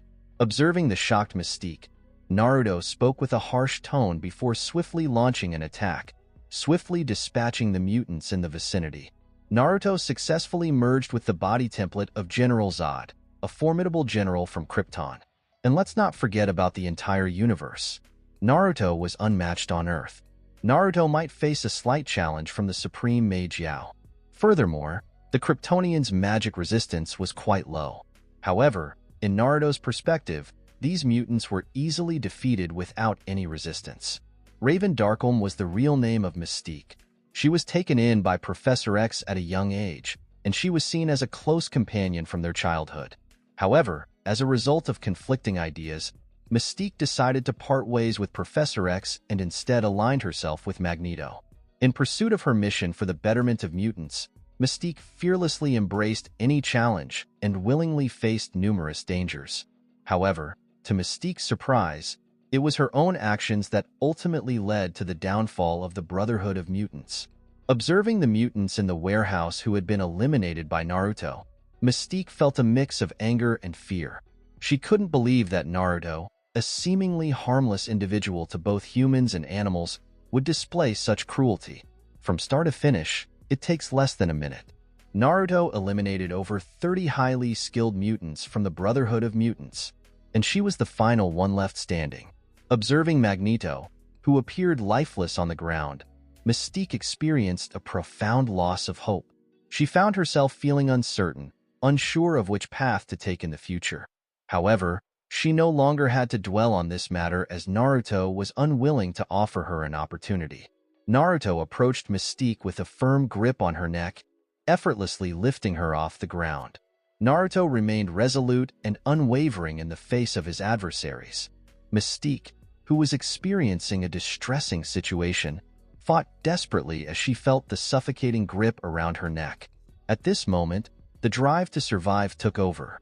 Out of nowhere, the delicate blue scales on Mystique's body began to shift and change. Mystique effortlessly transformed into another familiar face, Hela, much to Naruto's recognition. The scene took a sudden turn as Naruto grabbed Hela by the neck. When faced with the pleading gaze of Hela, Naruto couldn't help but feel a slight tremor. Regardless of Naruto's cruelty, he couldn't bring himself to end her life. Mystique played this card, and it proved to be highly effective. It's unfortunate that Naruto still hasn't made the decision to release her. Everyone was expected to act in a mature and accountable manner for their actions. Now that she had committed to this path, she must be ready to face the possibility of death at any moment. Right as Naruto was about to twist Mystique's neck, Mystique's expression abruptly shifted, as if she had transformed into a completely different individual. "Mr. Naruto, kindly consider releasing Raven. It appears that she is under some sort of spell, and her intentions are not malicious." Mystique's voice took on a refined and polished quality. "Professor X?" Naruto inquired cautiously, speculating that the experienced troublemaker may have manipulated Mystique's thoughts. "It's me. I apologize for our previous unpleasant encounter, and I want to sincerely apologize to you once more. But Raven is my childhood friend. I can't stand by and be apathetic while she faces death. I kindly request that you consider releasing her on this occasion. I assure you that she will have no recollection of your presence and will not cause any further inconvenience." Professor X manipulated Mystique's physical form and earnestly implored Naruto. Professor X was already aware of the events that transpired when Magneto met his demise at the hands of Naruto. After comprehending the cause and effect of the matter, Professor X strongly reprimanded Magneto in his mind. "If you wish to end your life, please do so in solitude. What is the reason for bringing Raven along?" Naturally, Magneto had passed away, leaving Professor X in a state of great distress. Indeed, he was a close companion of his. However, Naruto's hasty actions rendered any attempts by Professor X to intervene futile. Simultaneously, Professor X recognized that Naruto bore no responsibility for this issue whatsoever. He could only say that Naruto had a streak of unfortunate events, and he found himself caught up in various predicaments. After hearing Professor X's words, Naruto responded with a disapproving smirk. Why should he show respect to Professor X? Was it because Professor X was bald? Despite Professor X's plea, Naruto's determination to eliminate Mystique remained unwavering. Every adversary was considered defeated only in death. "Sir, I implore you to spare her life. I am willing to pay the price. What if I offer you all of my 1.2 shares in Stark Industries? I will also erase Raven's memory, and I assure you that she will no longer be involved with you. She will certainly not pose any further inconvenience." Professor X sensed Naruto's intense aura and promptly addressed him. Out of sheer dedication, Professor X willingly relinquished immense wealth, demonstrating the significance he placed on emotions. Additionally, this individual had a significant amount of wealth. This was a typical occurrence. Considering Professor X's extraordinary power of mind control, it is surprising that he lacks financial resources. Even the current Naruto in front of Professor X could only be seen as subpar. Naruto pondered Professor X's proposal for a moment and found himself somewhat touched by it. An ownership of 1.2 in Stark Industries. This was an exorbitant price. It's important to note that the current market value of Stark Industries exceeds $700 billion, with 1% of that amounting to $7 billion.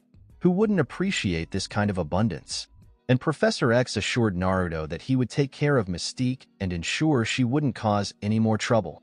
This also diminished Naruto's inclination for violence. What kind of storms could one Mystique create?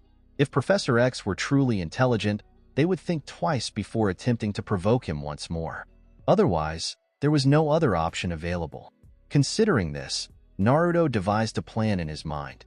"You have successfully convinced me. Therefore, this agreement is now finalized." Having said that, Naruto released his palm and allowed Mystique to descend to the ground. Then he proceeded to mention that his manager would be in touch. "It is expected that you will follow through with your commitments and refrain from engaging in any deceptive behavior." After speaking, Naruto ceased to be interested in Mystique's current situation. He exited the warehouse and departed. Regarding how Professor X erased Mystique's memory, it was not Naruto's concern. This journey not only successfully neutralized the looming danger posed by the Brotherhood of Mutants, but also resulted in significant financial gains. Naruto was extremely pleased and drove towards his manor with a wide grin. Regarding Mystique, she was lying on the ground with a vacant expression in her eyes. Her memory was rapidly fading away. Although Professor X was highly skilled in his field, he displayed a lack of compassion when it was necessary to be stern. Otherwise, how could an experienced individual protect such a large number of mutants? Did you honestly believe that dealing with military personnel and politicians would be a walk in the park? Naruto quickly resolved this matter, as it was merely a passing episode in his life. Given the circumstances, it would be wise to consider ways to strengthen his connection with Hela. Shortly after Naruto departed, Storm of the X-Men arrived at the warehouse. Upon entering the warehouse, I was met with a chilling sight: a multitude of lifeless mutant bodies strewn about. Even someone with extensive experience like Storm was taken aback. What ensued was a profound sense of dread. The X-Men played a significant role in determining the strength of Magneto's Brotherhood of Mutants. In a direct confrontation, the X-Men may not emerge victorious. However, Naruto single-handedly managed to eliminate such a formidable force. Examining the damaged walls and the destroyed steel in the warehouse, Storm gained a newfound appreciation for the immense power of a warrior. "Ororo, please bring Raven back. I will handle those mutants," Professor X informed Storm. Even though Professor X wasn't present at the scene, he could still envision the heartbreaking sight. Knowing the outcome that Magneto would face, Professor X would have taken any measures necessary to prevent it. Regrettably, in this world, everyone must face the consequences of their decisions. If Magneto had not fixated on Naruto's fortune, he would have avoided his demise. Storm remained silent. She quietly lifted Mystique, who had fallen into a coma, and departed from the warehouse. Following this intense battle, Naruto's reputation among mutants was irreparably tarnished, leaving him untouchable and shunned by all. The issue of mutants was fully resolved thanks to the efforts of Naruto and Hela. Naruto was confident that he had learned valuable lessons from Professor X and Magneto. No one should provoke him if they are afraid of death. Furthermore, Nick Fury of S.H.I.E.L.D. had recently received a caution from Hela, leaving him reluctant to incite Naruto once more. Naruto and Hela led a well-established life. With their expertise, no one would dare to challenge them in a short period of time. Sign in successfully, receive the ancient doomsday body template as a reward. One morning, Naruto woke up and opened his eyes. Prior to deflecting Hela's arm, a sentence reached his ears. His drowsiness vanished in an instant, replaced by boundless enthusiasm.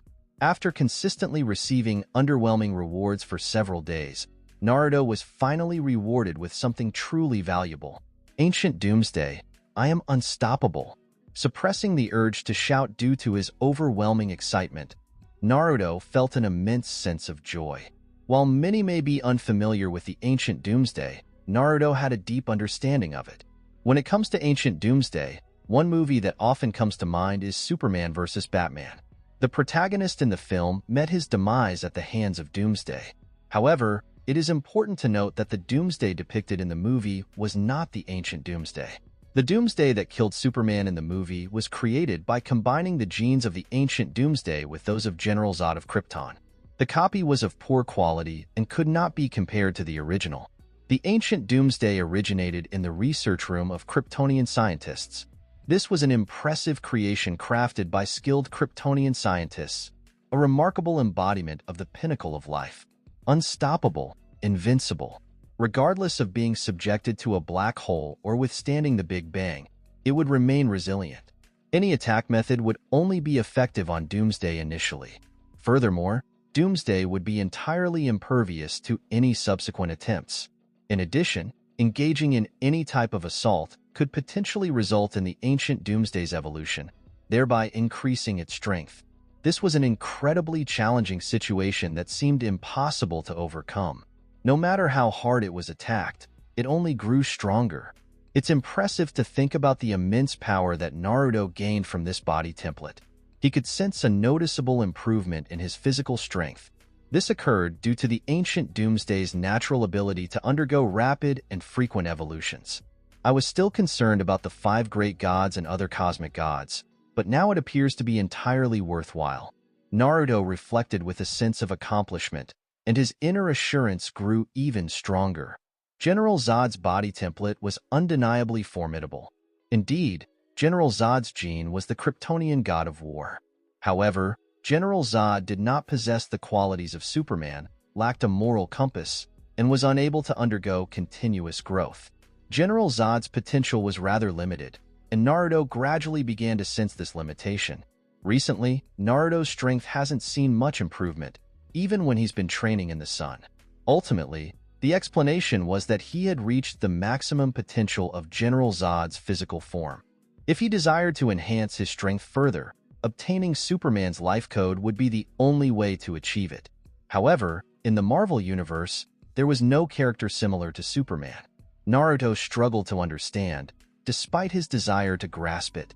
Initially, Naruto contemplated the possibility of seeking out opportunities to acquire infinite gems in order to enhance his power. Indeed, even General Zod, a regular Kryptonian, had the ability to walk sideways on Earth. However, even if the opponent happened to be one of those cosmic gods, they would still face the consequences. However, now, this was completely unnecessary.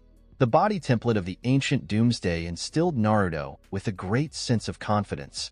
Even with the Infinity Glove in his possession, Thanos would still be no match for Naruto. In a world as perilous as Marvel, there was nothing more satisfying than enhancing one's own power. With his impressive strength, Naruto was not only capable of safeguarding himself, but also ensuring the safety of his wife, Hela. What seems to be the issue? Did you start giggling early in the morning? At this moment, Hela also awakened, and as she opened her eyes, she observed Naruto acting lighthearted and content in his own company. Naruto failed to provide an explanation. He kept his system and crossing techniques closely guarded. He refused to disclose these secrets to anyone, not even Hela. Despite Hela's complaints, Naruto simply smiled and refrained from providing further explanation. Hela asked without any concern, "Please find a moment to grab a meal, as I am feeling quite hungry." Hela playfully nudged Naruto and spoke in a flirtatious manner. Hela, who had just woken up, seemed to have shed her usual coldness and appeared slightly more disoriented. She exuded a newfound charm and allure that was hard to ignore. Naruto was prepared to take action, and he had an ambitious plan to execute. "We can have our meal at a later time. We should go back to sleep. It's still dark outside," Naruto said with a smile and executed his actions with precision. After Hela put up some resistance and struggled a few times, she observed Naruto for a moment, then closed her eyes and allowed Naruto to disrupt her. Before long, the symphony of life commenced. A significant amount of content is omitted here. Once Naruto was content, he swiftly made his way to the kitchen and started preparing lunch. Why was it lunch? Was further discussion necessary? Naturally, they overslept. After being thrown by Naruto, Hela was fast asleep and couldn't be roused. Naruto was indifferent, finding the day to be quite challenging. He was extremely enthusiastic. The ancient Doomsday body template greatly boosted Naruto's inner confidence, leaving him feeling more self-assured than ever before. He was completely free from worry. In addition, his physique had greatly improved, surpassing the limitations of General Zod's body template. Naruto was uncertain about the current level of its strength. Given the absence of an opponent, Naruto was uncertain about his ability to defeat the five gods. Welcome to S.H.I.E.L.D., the office of Alexander Pierce. Pierce had been diligently researching information about Hela during this period. Nick Fury's expression during the meeting left a lasting impression on Pierce. It also informs Pierce that Nick Fury was aware of something. It's worth noting that Nick Fury wasted no time in elevating the confidentiality of Naruto and Hela's information to the highest level. Regrettably, within the S.H.I.E.L.D. Bureau, Alexander Pierce had an uncanny ability to uncover any secrets. After much effort, Pierce successfully obtained the desired information about Naruto and Hela. First and foremost, it was Naruto who provided the information, detailing the initial encounter with Daredevil and the subsequent events leading up to Naruto's defeat of Magneto and numerous mutants. Pierce was shocked to discover that this intimidating individual was actually a man of great wealth. Actually, it wasn't just Pierce. Nick Fury was taken aback upon hearing the news of Magneto's demise. It was at that moment that Nick Fury came to the realization that neither member of the couple was easily provoked. Hela, the goddess of Asgard, possessed immeasurable power. Naruto, who eliminated Magneto, a formidable mutant with immense power, was also a significant threat. Afterwards, Pierce came across Hela's information. In contrast to Naruto's comprehensive knowledge, Hela's information was significantly more limited. The primary factor was the limited duration of Hela's presence on Earth. Therefore, there was very little information to gather. However, Pierce was taken aback by the revelation of Hela's true identity. The deity of Asgard, the embodiment of death, Pierce was devoid of any new ideas or plans. Despite its immense power, the Hydra was ultimately just an organization created by mere mortals. Is it comparable to deities? Forget it. Don't engage with these two individuals. Pierce let out a frustrated sigh as he shook his head and deactivated the data for Hela and Naruto. There was no need to search any further, and he hesitated to take any action. Pierce was highly skilled and knowledgeable. He understood the importance of maintaining a respectful demeanor, yet he desired their collaboration. Wasn't that extremely dangerous? Not everyone possessed the same level of intelligence as mutants. However, a less mature idea suddenly came to Pierce's mind. Perhaps there is a possibility that their Hydra could potentially make contact with Hela. Certainly, not to perish, but to seek shelter. No, why would I even consider such a notion? Hydra faithfully serves the Hive, the mighty alien deity. It will always stand firm in its convictions. Pierce's thoughts arose, and he promptly dismissed them. It is important to understand that Hydra has always been driven by its own divine mission. Hydra has a fascinating history that dates back 1,400 years to its creation by an enigmatic individual known as Hive. Afterwards, the Hive was banished to a remote and unfamiliar planet, causing Hydra to be without its leader. Hydra executed a meticulously crafted plan known as the Distant Star Return Project to honor the return of its deity after a millennium. The main focus of this plan was to successfully retrieve the Hive from the faraway alien planet, in order to establish the Hydra's dominance over the Earth. However, the Distant Star Return Project had not yet commenced, primarily because Hydra had not yet determined the planet to which the Hive had been banished.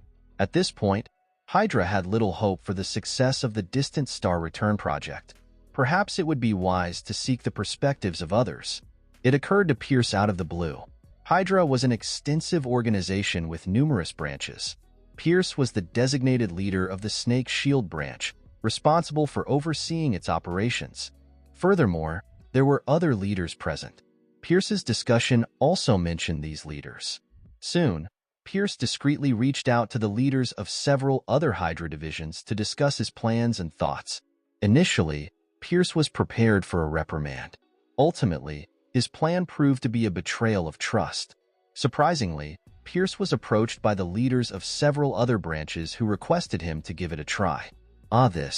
Wasn't Hydra supposed to be loyal to the Hive? Did you all want to betray one by one? I'm in charge now, so everything is fine. Actually, this was quite typical. The Hive had been absent for over 1,400 years. After such a considerable duration, there was a noticeable absence of loyalty. And Hela's identity was significant. The goddess of death is a perfect fit to assume the role of the new god of Hydra. Naturally, the primary motivation was Hydra's urgent need to secure a supporter. It's hard to ignore the immense power that Hydra had gained. There were numerous covert divisions, and even S.H.I.E.L.D. had been compromised. However, Hydra's current state is far from its former glory, and it is now simply lingering. It requires a delicate balance. After S.H.I.E.L.D. reacted and uncovered Hydra, it would render Hydra's years of hard work futile. An organization cannot match the influence of a nation. Back in the prime of the Hydra, there existed a powerful empire that provided unwavering support, ultimately leading to the immense prosperity of the Hydra. Currently, you have the option to inquire. Did any country provide support to Hydra? After receiving the responses from the various branch leaders, Pierce started to carefully consider the option of surrender. If the surrender was truly successful, and Hydra had the support of Hela, Hydra will stabilize in the future and fully embrace Asgard's strength. If they were unsuccessful, the repercussions would be significant, and they might have to contemplate concealing themselves indefinitely.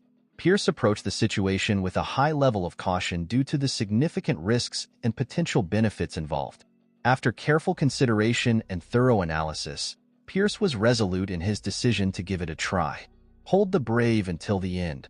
Let the fearful starve until the end. Considering this, Pierce instructed one of his agents to reach out to Hela as a priority. Regarding the outcome, it was ultimately determined by divine intervention. Hydra, forever devoted to the goddess Hela, Pierce said in a calm and friendly manner, with a hopeful expression, wishing for a positive outcome with this contact. Naruto received an intriguing invitation today from a location in New York City. Naruto initially didn't plan on giving the invitation much thought, but upon noticing the signature, he had a change of heart. At the conclusion of the invitation letter, the signature read Master Yao. As the guardian of the earth, Yao, also known as the Supreme Mage, Naruto believed it was important to show her respect. In addition, Yao also possessed the Time Stone, which made Naruto even more determined to go there.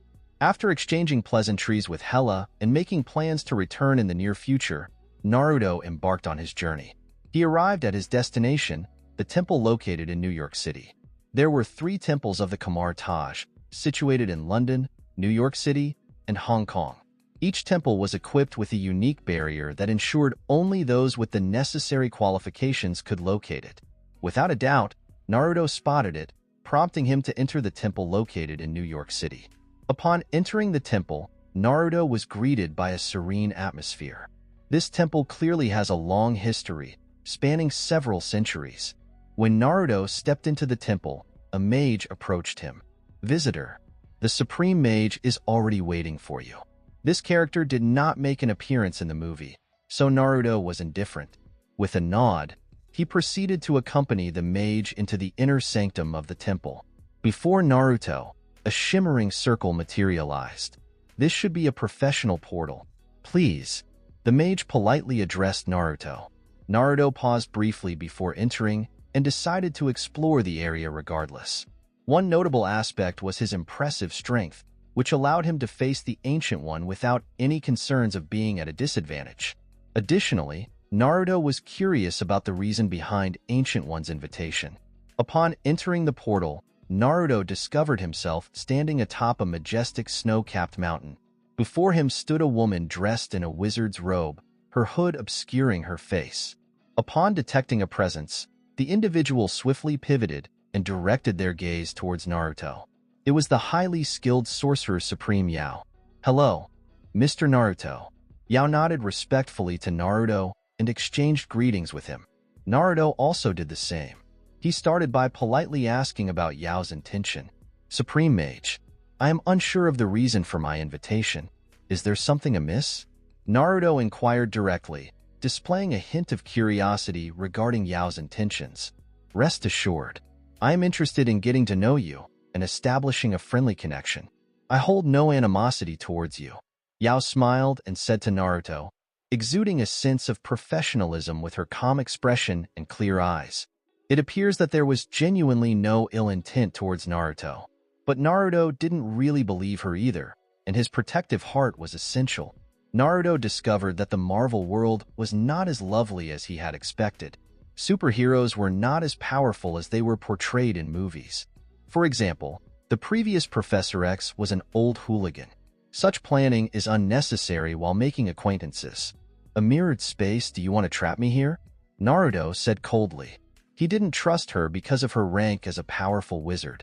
Furthermore, this was a mirrored environment. Except for Naruto and Yao, Naruto was unable to sense any other life. This was not a friend-making attitude, rather, it was an attempt to attack him. Yao shook her head, maintaining her calm demeanor. "It's really about creating friends. I am really interested in you. To be honest, your prior performance terrified me." Yao's statements indicated that she had already been paying attention to Naruto. She also knew Naruto was quite powerful. Excessive strength. What Yao didn't realize was that Naruto was far stronger than she had anticipated. "Speak clearly if you have anything to say. There is no need to restrict it. If you really want to make friends, you won't bring me to the mirror space." The more Yao talked, the more Naruto validated his suspicion. This superior magician meant to deal with him. But Naruto wasn't frightened. He wasn't sure how powerful his current strength was, but it was certainly not something Yao could withstand. "So I was asked by an old buddy. But I don't intend to harm you. It will simply make us mutually hostile. How about a bet?" If you can break away from this reflected universe, I will teach you everything of the magic I know. If you can't break free, don't worry, I will let you go in a month. Yao indicated that her objective was to gamble. She said nothing about the old buddy in her mouth and had no intention of telling Naruto. After hearing Yao's gambling game, Naruto's heart did not fluctuate. He even wanted to chuckle a little. With this simple mirrored room, she planned to capture him. Was it because she had ultimate say? Even if Naruto did not want to gamble, he would be unable to leave. He had absolutely no option. However, it seemed that Yao had no hostile intent against him. She intended to imprison him for no more than a month. So, why this? Will anything significant happen this month? Naruto needed to think about it more. She was everything from simple at the supreme mage level. Everything she did had a deeper significance, and you had to be cautious not to be misled. Naruto didn't care about the Ancient One's spells, but getting them wasn't a horrible thing. After all, the gateway was really handy, and the funds to purchase a jet might be spared. Then the gambling begins. I look forward to your performance. Yao smiled. Then her body broke into numerous butterflies, which vanished in this reflected space. Naruto shook his head hopelessly. If he had known how problematic it would be, he would not have accepted Yao's offer. Naruto no longer hesitated after the incident occurred. Wasn't it just a mirrored space?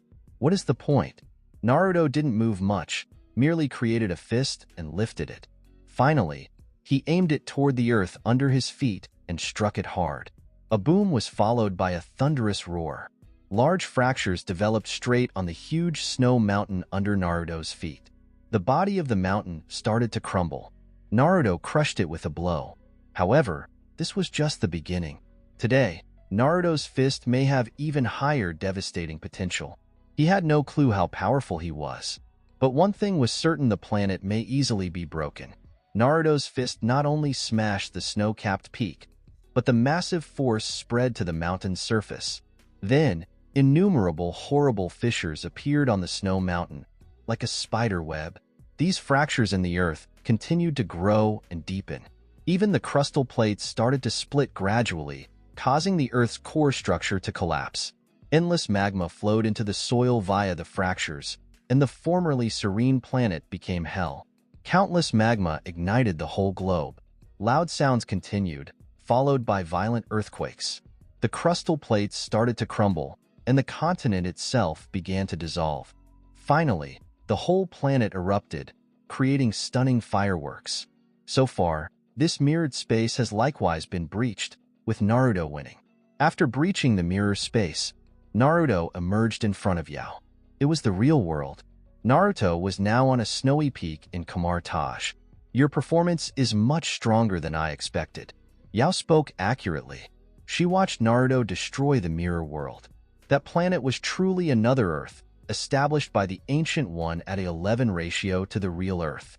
Naruto could crush the mirror world with a single blow, implying that he could likewise demolish the whole planet with one strike. Even Yao was afraid of such terrible force. Are you going to gamble again? Naruto did not strike, but instead stared at Yao coldly and said, he didn't want to be enemies with Yao, but he wasn't scared of her. Yao didn't really assault him. Otherwise, he would not be able to strike the mirror with a single blow. There's no need. You're stronger than I thought. Yao shook her head and spoke to Naruto. As I bet, I will teach you all my powers if you are eager to learn. I will not ask you to do anything. I just hope you don't become so furious in the future. There is only one Earth. Yao smiled as he addressed Naruto. Even when confronted with Naruto, she maintained her composure. Not only that, but Naruto was persuaded just by her calm demeanor. Let's speak about magic later. I'm going back now, and I'll come back to study from you when I get the opportunity. Naruto did not want to remain any longer, nor did he want to befriend the Ancient One. There was no need to do so much as long as she did not irritate him. Yao did not stop him this time, but rather took the initiative to return Naruto to the temple in New York City. When Naruto went, Yao smiled from the corner of her lips.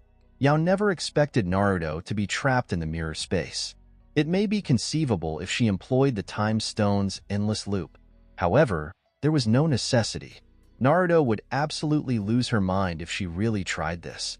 He could even shatter the soil in rage. Furthermore, Yao's gambling game was designed to lose. Some individuals were unable to locate any evidence of magic despite pursuing it to the grave. And even if they weren't interested in magic, someone would teach them. Naruto was the latter. Yao's intention for Naruto to study magic was straightforward. In truth, she wanted to win Naruto over. She did not want Naruto to follow in her footsteps as the Earth's defender. As long as Naruto assists when the planet faces peril in the future, that was enough. Of course, in addition to thorough consideration, there was another crucial factor. Others trusted her. That old friend's goal was not to capture Naruto but to murder him. It's simply that she hadn't planned on doing this and knew she couldn't. Odin, I will not get engaged in your family difficulties. It is up to you to solve them on your own. Yao thought, rejoicing in her heart. That is correct, Yao's old acquaintance alluded to Odin.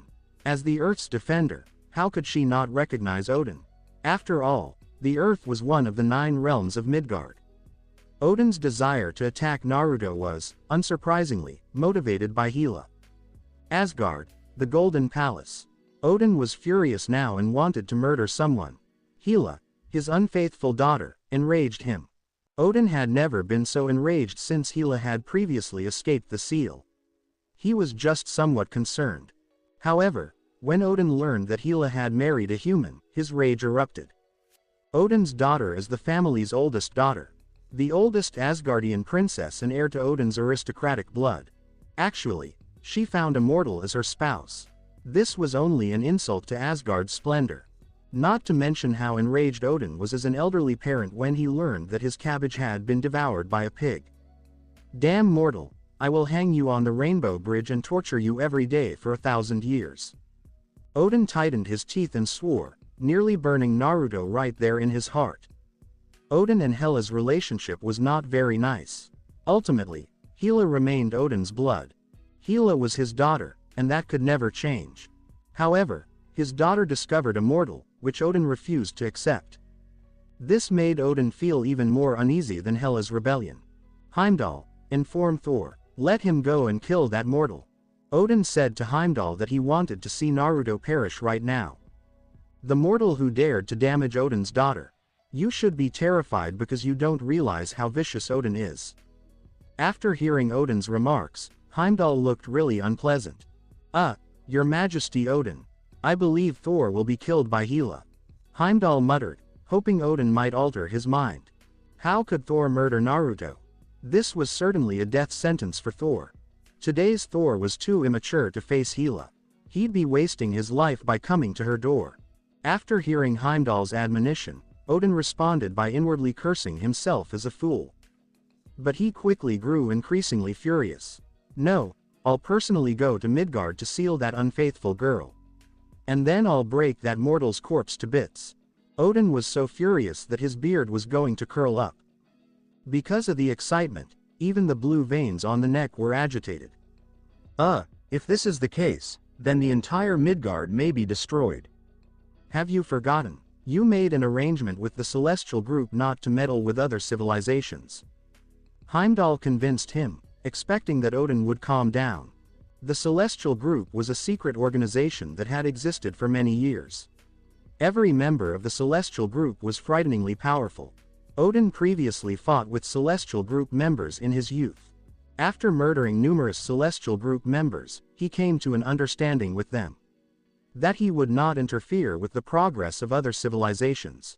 Without these heavenly gods, Asgard's domain would likely cover half of the cosmos. The Kree Empire, which was now widespread across the cosmos, was just an indigenous culture that dared to hide in a corner and trembled during Asgard's great heyday. Odin calmed down after hearing about the Celestial Group and moaned pathetically in his heart. It seemed like there was no way to stop Hela.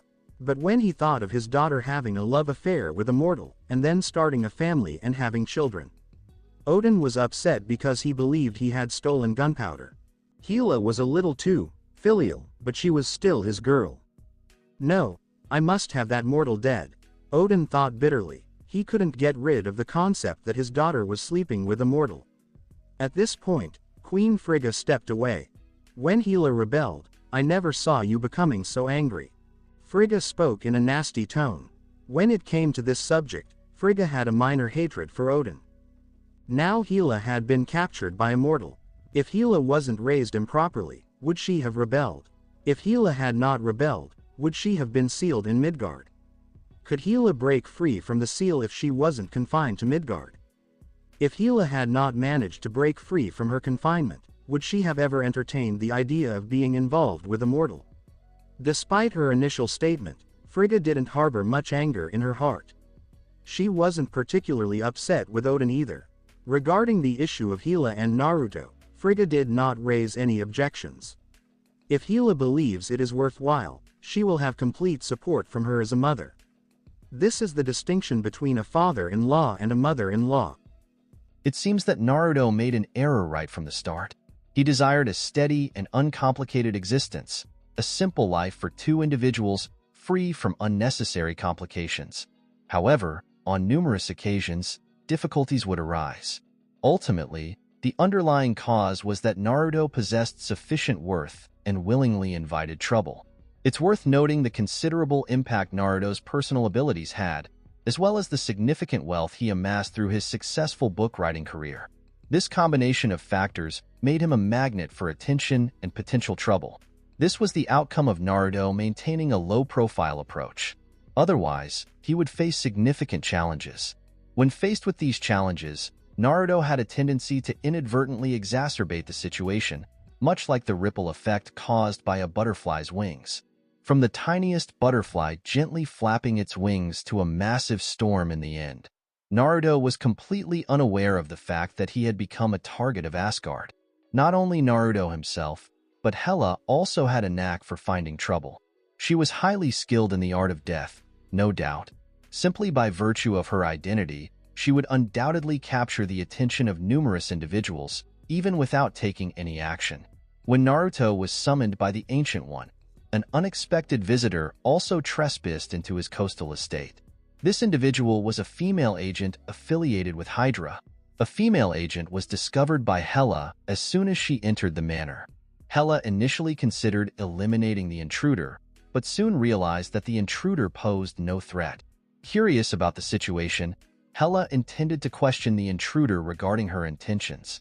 If the response from the female agent did not meet Hela's expectations, Hela had no issue with accepting the soul of the female agent. "May I ask who you are and what brings you here?" As the female agent entered the living room of the manor, Hela unexpectedly appeared on the stairs and addressed the agent with an air of superiority. The female agent remained highly professional, but upon encountering Hela, her designated target, her demeanor shifted from vigilance to a sense of deference. "Hello, my name is Christy and I come from Hydra. I have been instructed by a superior to come here and express our unwavering commitment to you." Christy, the Hydra agent, spoke to Hela with utmost respect, her eyes filled with devotion and zeal. Upon initial observation, it is evident that she had undergone a process of indoctrination prior to her arrival. Hydra may not be highly regarded, but its brainwashing skills were still quite effective. Upon hearing Christy's words, Hela's expression turned slightly serious. Commitment to loyalty? Hydra? Hela had been living with Naruto for over a year, and it was only natural that she had come across the name Hydra at some point. She was aware of the existence of such an organization, but it never held her interest. Hela naturally held a disdainful view towards such mortal organizations. She was taken by surprise when this mortal organization approached her unexpectedly. Before being sealed by Odin, Hela had a significant number of followers who sought refuge with her. Thus, Hela possessed extensive expertise in providing sanctuary to others. Hydra, I expect a certain level of professionalism and loyalty. Speak up, what can you bring to the table? Hela did not reject Hydra's offer of refuge, but she certainly didn't take it lightly. Not every feline and canine possessed the necessary qualifications to accompany the esteemed deity of death. Hela's followers had been either sealed away or killed, leaving her with a serious shortage of staff. Otherwise, Hela would completely disregard Hydra. What is the worth of a group of mere mortals?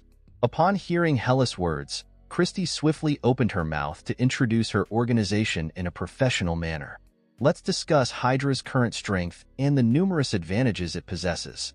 She approached the task of selling her organization to Hela with great enthusiasm, just as she would when selling products. It would be more appropriate to offer it to Hela in return for substantial support. Many leaders of Hydra were eager to recreate the success of the former Hydra, and Hela presented an undeniable chance to do so. Otherwise, the Hydra, lacking significant support, pales in comparison to S.H.I.E.L.D., which enjoys widespread global backing.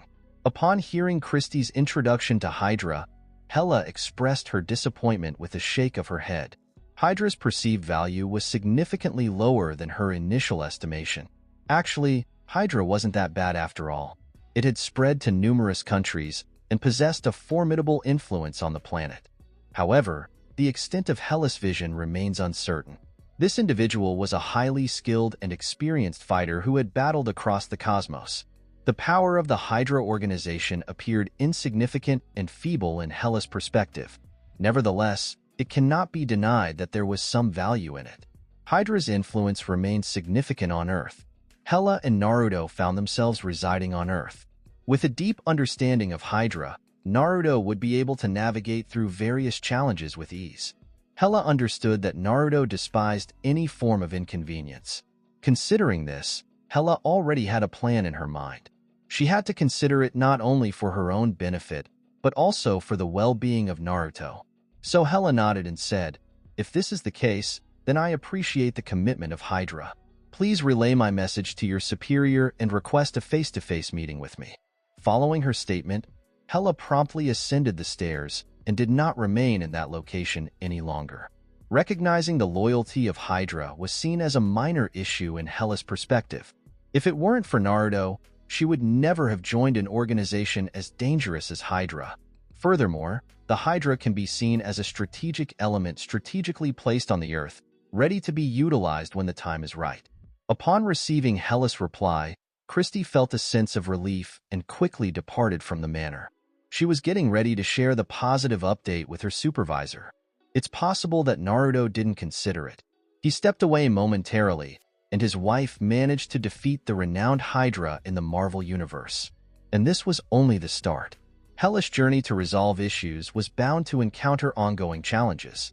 After spending over a year living with Naruto, Hela's injuries had essentially healed. After that, she began contemplating her future. She contemplated strategies to reclaim the rightful position of God King that she deserved. Regarding Asgard, Hela would certainly return. There was absolutely no doubt about it. Prior to returning to Asgard, Hela needed to address her connection with Naruto. Hela's current priority was ensuring that Naruto was aware of her true identity and able to come to terms with her past. Hela herself was deeply troubled. She was unsure how to approach the topic of her identity with Naruto. The wife who had a harmonious relationship with her husband at all times turned out to be a formidable deity, capable of annihilating numerous civilizations. Hela was deeply concerned about Naruto's potential inability to accept the situation. In the end, if this was the case, Hela was uncertain about her next steps. "Oh, it would be wonderful if we could have a child." Hela found herself contemplating these thoughts for the first time.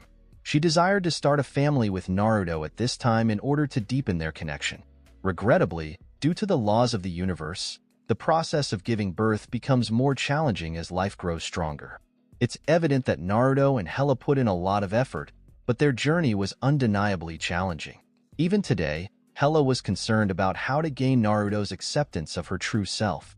Both Hela and Naruto were grappling with the challenge of revealing their true selves to each other. In Naruto's mind, he had already started questioning Hela's true identity. Initially, Naruto was oblivious to it, and he carried on with their interactions. However, Naruto began to notice that there appeared to be an issue with his wife. In addition to other aspects, Hela's performance stood out as exceptional when portraying the intricacies of everyday life. Can regular individuals endure Naruto's arrogance up until this point? Naruto started to suspect that his wife Hela might actually be the eldest princess of Asgard. Indeed, both of their names were identical. In the Marvel Universe, Hela stands out as a powerful character, known as the eldest princess of Asgard. However, Naruto harbored suspicions within himself, yet he was unable to definitively ascertain the truth. Based on the plot, it is expected that Odin should have sealed Hela, the eldest princess of Asgard. Hela made her debut in Thor 3. It was difficult for Naruto to determine the true identity of his wife, Hela. They'll discuss it at a more convenient time. I am of the opinion that if Hela wishes to communicate something, she will proactively inform me in the future. Naruto contemplated deeply, coming to the realization that he shouldn't let himself be overly distressed. Regardless of Hela's position, all she needed was to become his wife. Regardless of any circumstances, Hela would always be his wife, and he desired to spend eternity with her. Today was yet another calm day. Naruto reflected as he got out of bed. After successfully signing in, you will be rewarded with a cup of high-quality oolong tea. Upon hearing the reward, Naruto, who had just woken up, couldn't help but feel a flicker of excitement. This sign-in system is frustrating, with a significant gap in the daily rewards. He was able to acquire the ancient Doomsday's body template on fortunate occasions, and a cup of combustible oolong tea when luck was not on his side. There was even a seemingly insignificant item called Sister Cheong's rabbit doll.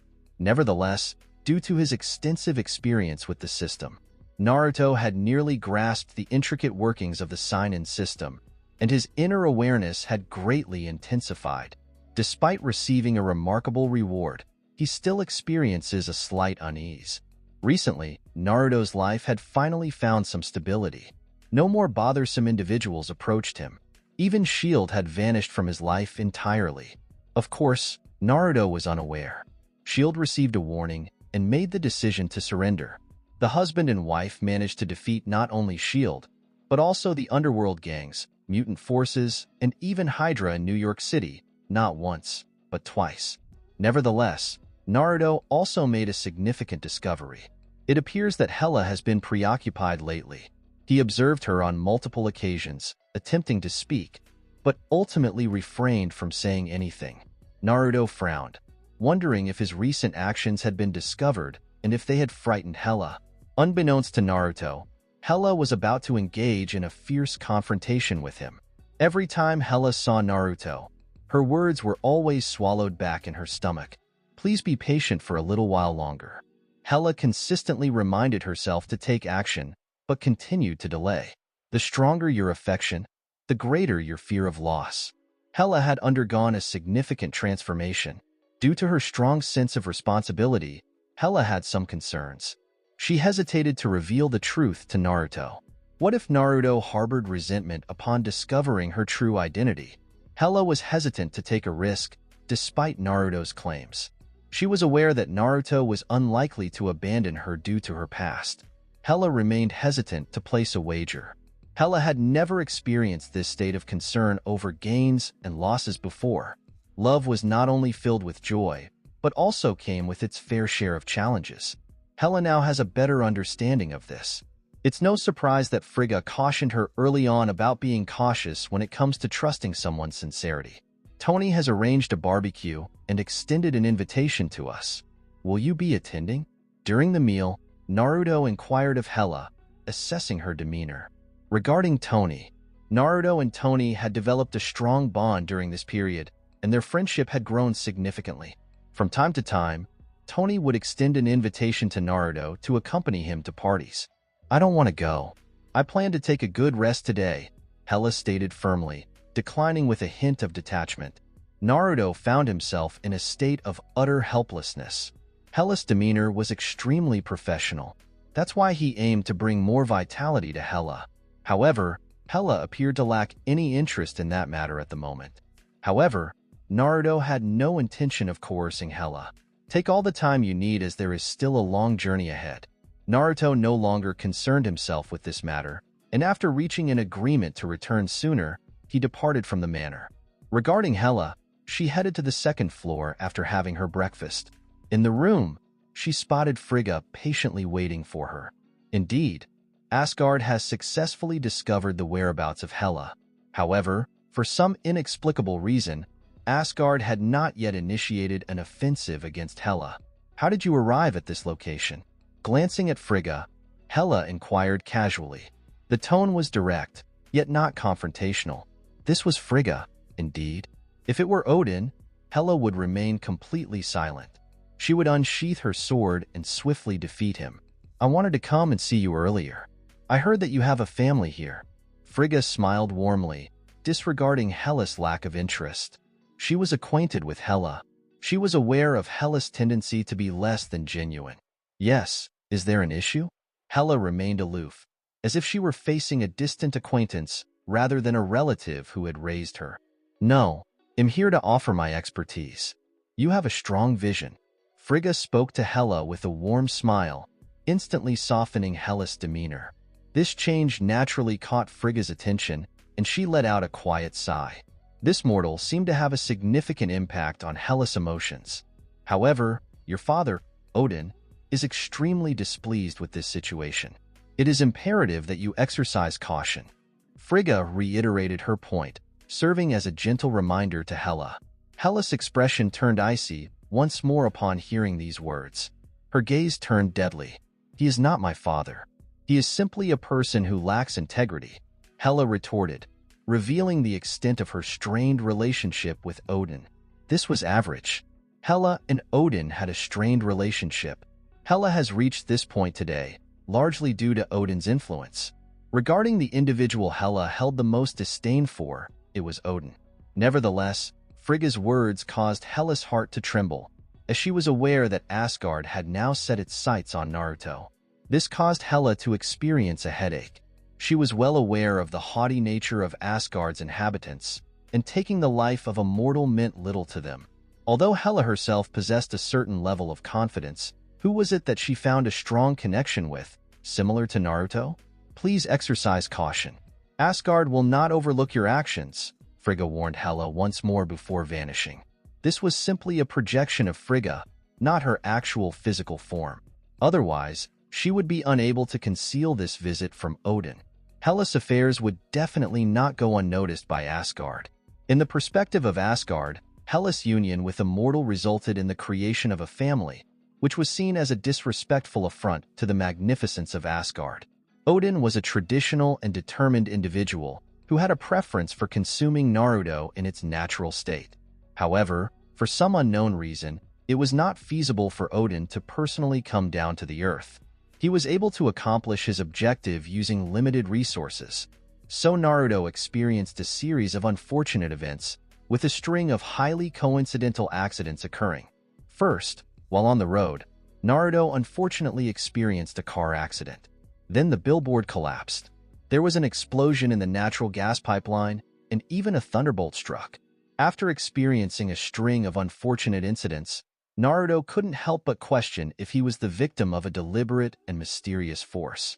In a similar vein to the narrative of Final Destination, an unseen force relentlessly pursued the protagonist, seeking to end their life.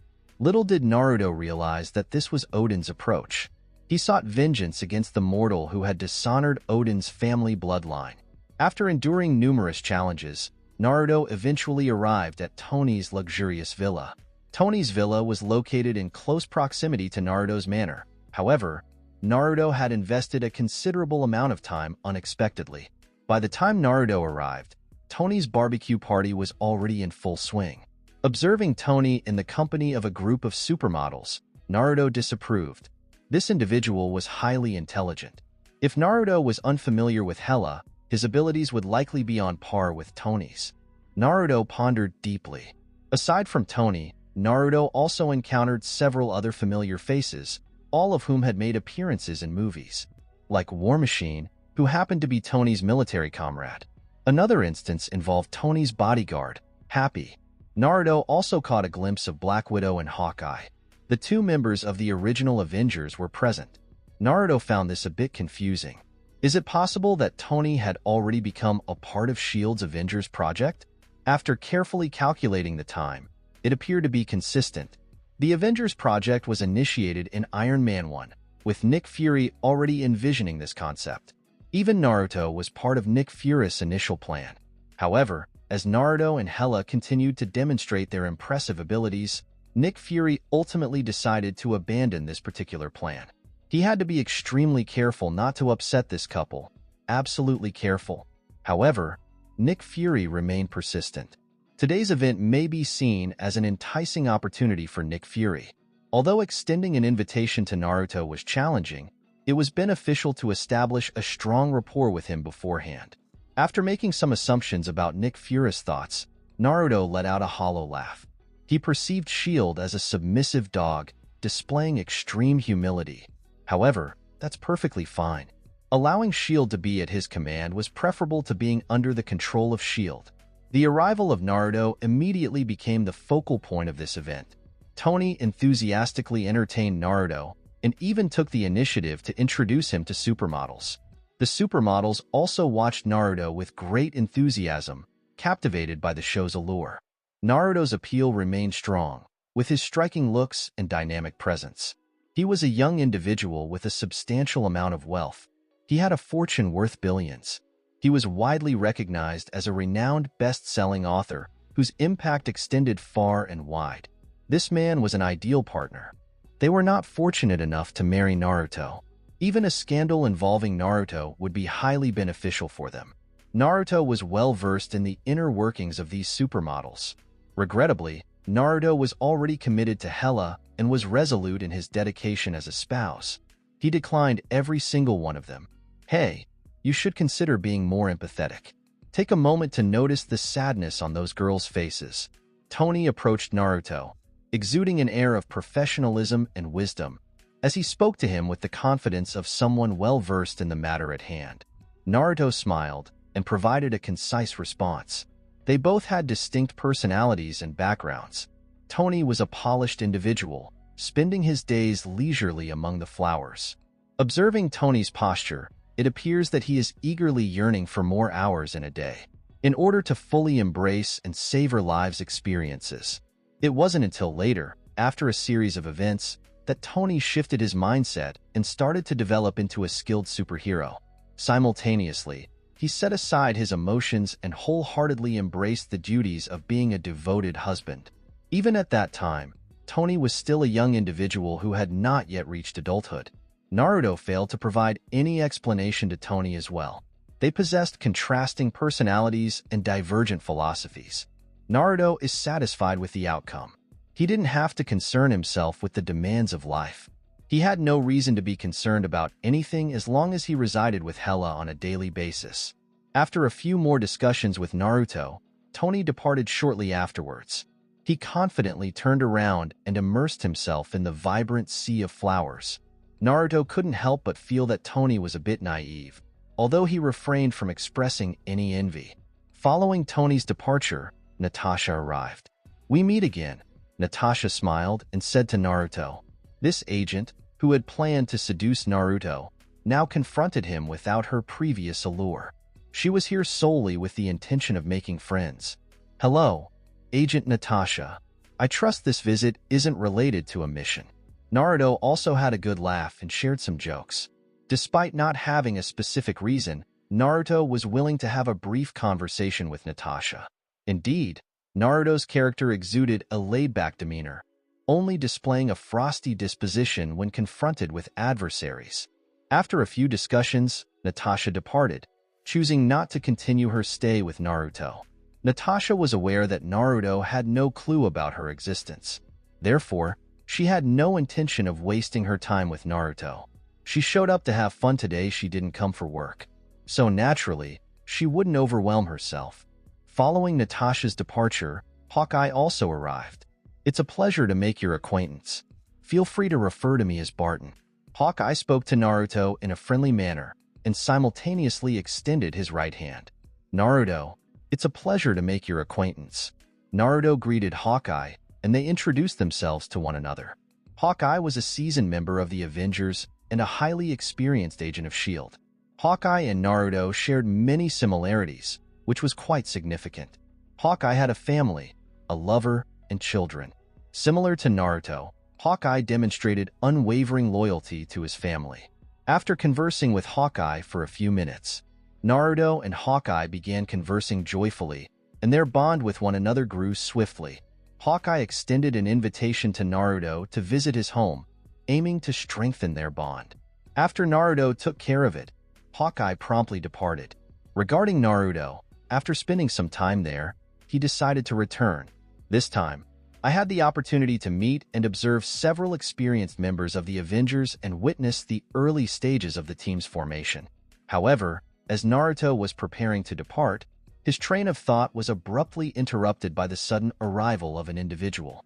Thor, the crown prince of Asgard and the god of thunder, made an appearance. Thor's experience on Earth was quite enjoyable. Upon his return to Earth, Thor was warmly welcomed by the human government. Additionally, he made numerous acquaintances, including Nick Fury of S.H.I.E.L.D. and Tony Stark, among others. The relationship with his girlfriend, Jane Foster, had progressed. Both of them were incredibly close. Today, Thor received an invitation from Tony to attend a party. Thor's favorite pastime on Earth, aside from indulging in beer, was undoubtedly attending parties. During his time in Asgard, Thor thoroughly enjoyed a wide array of vibrant events. Thor became dependent on the parties. He seemed to have transformed into a prince of the second party. Upon discovering this, Odin of Asgard nearly refrained from personally confronting and eliminating Thor, his defiant offspring. It's unfortunate to note that each of Odin's 3 children was more problematic than the next. Hela defied convention and forged a bond with a mortal, creating a unique family dynamic. Thor was an inexperienced man, and he also discovered a girlfriend who was not immortal. Loki had a dark side, always engaged in mischievous activities or plotting his next misdeeds. It is evident that Asgard's education system has fallen short. Tony was thrilled by Thor's arrival. Tony and Thor had a strong professional bond. Their shared topic was not only due to their similar names, but more significantly, they were both individuals from the second generation who enjoyed indulging in play. Just to clarify, Thor did not bring his girlfriend with him today. He arrived by himself. Upon his arrival at the party, Thor wasted no time in engaging with the attractive supermodels. There appeared to be indications of a transition towards a more carefree lifestyle. Thor had a playful nature, which sometimes led to misunderstandings. "Hello, Thor. Allow me to introduce a friend to you. Naruto is a skilled writer." Tony continued to hold a strong affection for Naruto. When Thor first arrived, he introduced Naruto to him. "Hello, friend. I am Thor, hailing from Asgard. Would you be interested in grabbing a drink together?" Thor held him in high regard. He placed his arm around Naruto's shoulder and spoke in a friendly manner. Naruto felt a bit uneasy with this level of self-familiarity. Nevertheless, Naruto did not decline Thor's generosity either. "I am a professional. Pleasure to make your acquaintance. By the way, do you happen to know the location of Asgard?" Naruto said confidently, a smile gracing his face. Despite his curiosity, Naruto remained intrigued by Asgard. "I am eager to witness firsthand the awe-inspiring grandeur of Asgard, to determine if it surpasses the cinematic portrayal." Little did Naruto know that Thor, who was laughing foolishly, was actually his brother-in-law. Naruto has departed from the party. In addition to forming several friendships, what was truly significant was that he received a crucial message from Thor. Thor stated that his primary objective for visiting Earth on this occasion was to locate his sister. She was the renowned deity of death Hela, the royal of Asgard. Meanwhile, Naruto discovered that Hela had managed to break the seal. It became evident that Hela escaped from the seal a year ago. Hela, who shattered the seal 1 year ago, emerged from Asgard. After carefully considering all the clues, Naruto came to a realization. It appeared that his wife was the eldest princess of Asgard, known as Hela, the goddess of death. In the past, Naruto had uncertainties in this regard. There was only one formidable woman named Hela in Marvel. The news that Thor revealed has now confirmed Naruto's guess. Is my wife the goddess of death? Naruto pondered deeply, experiencing a sense of surrealism. I casually encountered a wife at the door, who happened to be the formidable goddess of death, Hela. Naruto found himself in a dilemma, unsure whether to consider himself fortunate or unlucky. Upon discovering Hela's true identity, Naruto found himself grappling with a question that lingered in his heart. How can one effectively confront Hela? Just like before, let's continue to play along and not reveal Hela's true identity or engage in a confrontation with her. Assure Hela that regardless of her identity, it will be fully embraced and accepted. Naruto leaned towards the second option, but ultimately decided against it. Given that Hela chose not to disclose her true identity, it is likely that she has some hidden agenda. Naruto had no reason to worry. He may as well wait for Hela to confess on her own. He thought that Hela would eventually have a conversation with Naruto, as it would be difficult for her to conceal her true identity indefinitely. Furthermore, Naruto should also take into account the subsequent consequences. Hela's identity carried a unique significance, and there were bound to be numerous challenges ahead. The initial communication originated from Asgard. Would Asgard release Hela? It was clear that this was an insurmountable challenge, and the conflict between Hela and Asgard remained unresolved. In that scenario, Naruto may find himself in a battle against Asgard. Given Naruto's current level of power, there was no cause for concern regarding this matter. Asgard held no significance in Naruto's perspective, so Naruto swiftly adapted his mindset. What steps should he take? Anyway, Hela was his spouse, and they had completed all the necessary tasks. Is she capable of running? Regardless of the consequences, Naruto would not hesitate to confront Hela and prevent her from destroying the entire universe. He would be the person responsible for the goddess of death. Considering it from this perspective, Naruto unexpectedly discovered that it had a rather romantic quality. NASA, an esteemed American space agency, an aerospace and space research institute established by the federal government. Furthermore, this organization would not only study space equipment, but also closely monitor celestial bodies and the occasional massive meteorites that come within proximity of Earth. Today, at NASA's space agency, the staff appeared to be frozen in place. They were all gazing intently at the massive screen before them. There was a sense of profound despair and loss in everyone's eyes. Lawson was a director of the space agency and was present at the scene. Examining the data on the screen, Lawson couldn't help but feel overwhelmed with disbelief and despair, his head sinking into his hands. As he stared at the big screen in front of him, a massive black shadow steadily closed in on the Earth. With his extensive experience at NASA, Lawson immediately recognized the significance of this dark shadow. This was a very challenging situation. Put simply, the Earth was facing the imminent threat of a massive black hole. It was evident that this was a significant catastrophe, a catastrophic event of immense proportions, surpassing even the impact of the meteorite that struck our planet 65 million years ago. Many years ago, a massive meteorite collided with the Earth's surface, leaving a significant impact. The immense destructive force it unleashed resulted in the total annihilation of the dominant species on Earth during that era, the dinosaurs. And now, a highly alarming catastrophe was on the verge of occurring. Given the presence of a black hole, it is unfortunate that both human beings and all forms of life on Earth would face extinction. The entire Earth would be engulfed by the black hole and vanish entirely from the universe. In contrast to the current catastrophe plaguing the planet, the meteorite collision that occurred 65 million years ago pales in comparison. United States of America, Pentagon. The American president, known for his lack of dependability, was casually scrolling through his mobile phone to keep up with the latest comments on his Twitter feed. When coming across intriguing messages, the president, Mr. Unreliable, would express his approval with a thumbs-up gesture. Although Mr. Unreliable may not have been the most accomplished president of America, he certainly had a strong connection with the people. Just as Mr. Unreliable was engrossed in his Twitter activities, his trusted minister abruptly entered his office and disrupted his concentration. "Excuse me, but it would be more polite to knock on the door before entering." Despite his frustration, Mr. Unreliable discreetly turned off the phone screen, concealing the images. "I apologize, sir. However, it is important to consider this aspect first." The confidant appeared to be in a state of high anxiety, practically sprinting the entire way. Simultaneously, he placed a copy of the information he held onto the table, which was notably unreliable. "NASA? Huh. Have those astronomers discovered any potentially habitable planets again? Over the past 6 months, I have received a significant number of similar reports. It's quite absurd that once they were eventually examined, it turned out that all of them were untrue." Mr. Unreliable was quite vocal. He had no interest in NASA whatsoever. Despite expressing criticism, he thoroughly and objectively examined the report. As he continued to examine it, His expression grew increasingly solemn.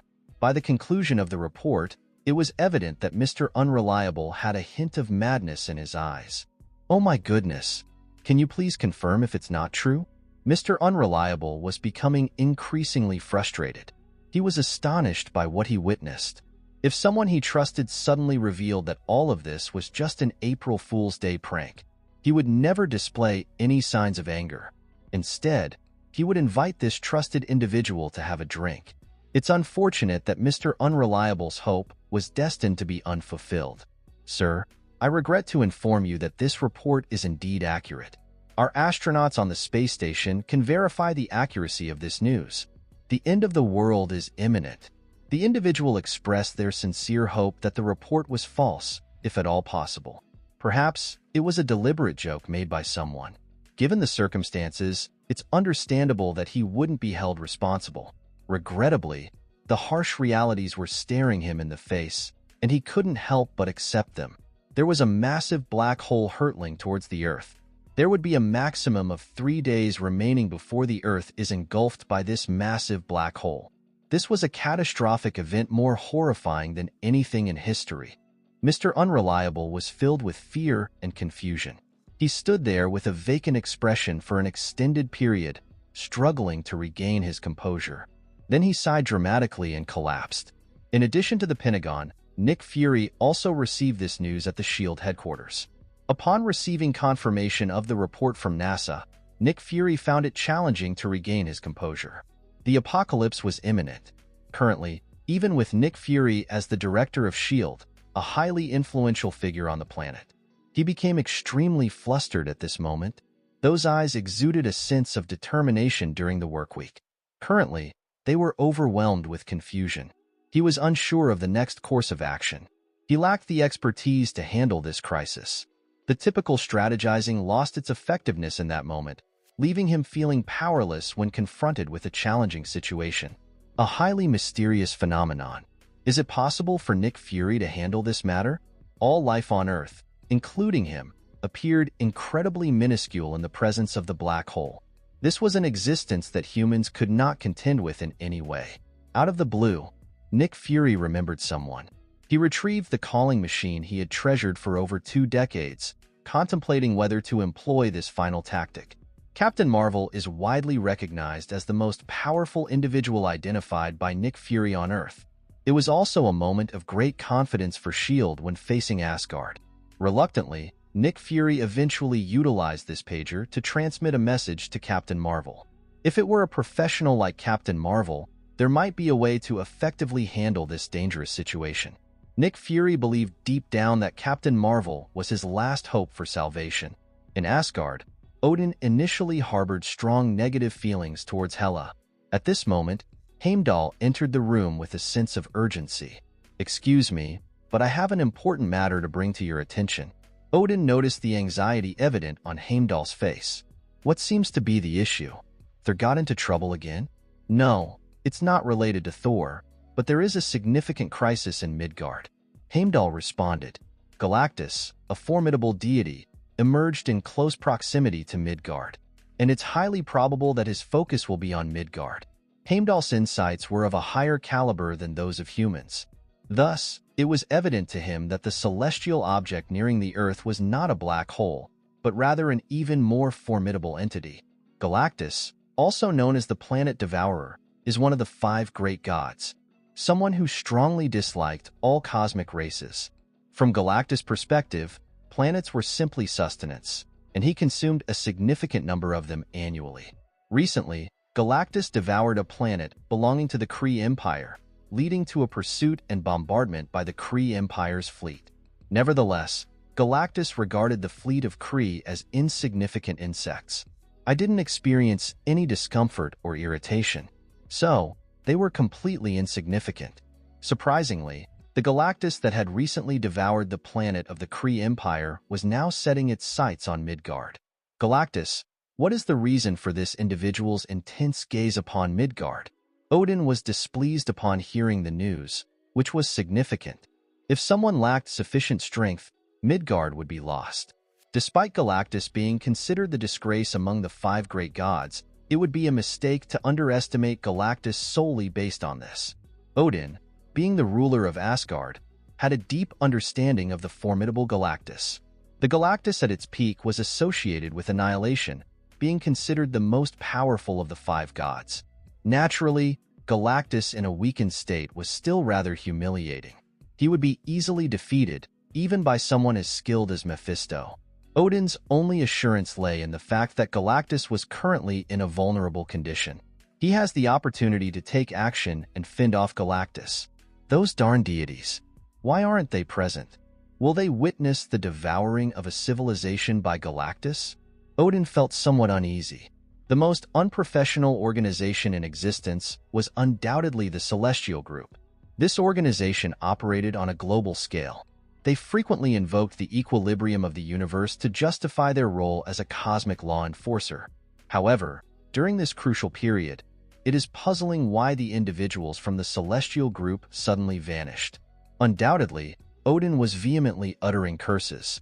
His relationship with the Celestial Group was extremely poor, and he would be excluded from the Celestial Group if they discovered the chance. It was widely known that the Celestial Group was formed by the five powerful gods, with Galactus at its helm, as Odin was well aware. Given the circumstances, it was only natural that the Celestial Group would not encounter any issues with Galactus. Stay tuned for more. And that's a wrap, folks. Thank you so much for tuning into this video. If you enjoyed it, I appreciate your support. Don't forget to like, share, and subscribe for more content. Looking forward to seeing you in the next video.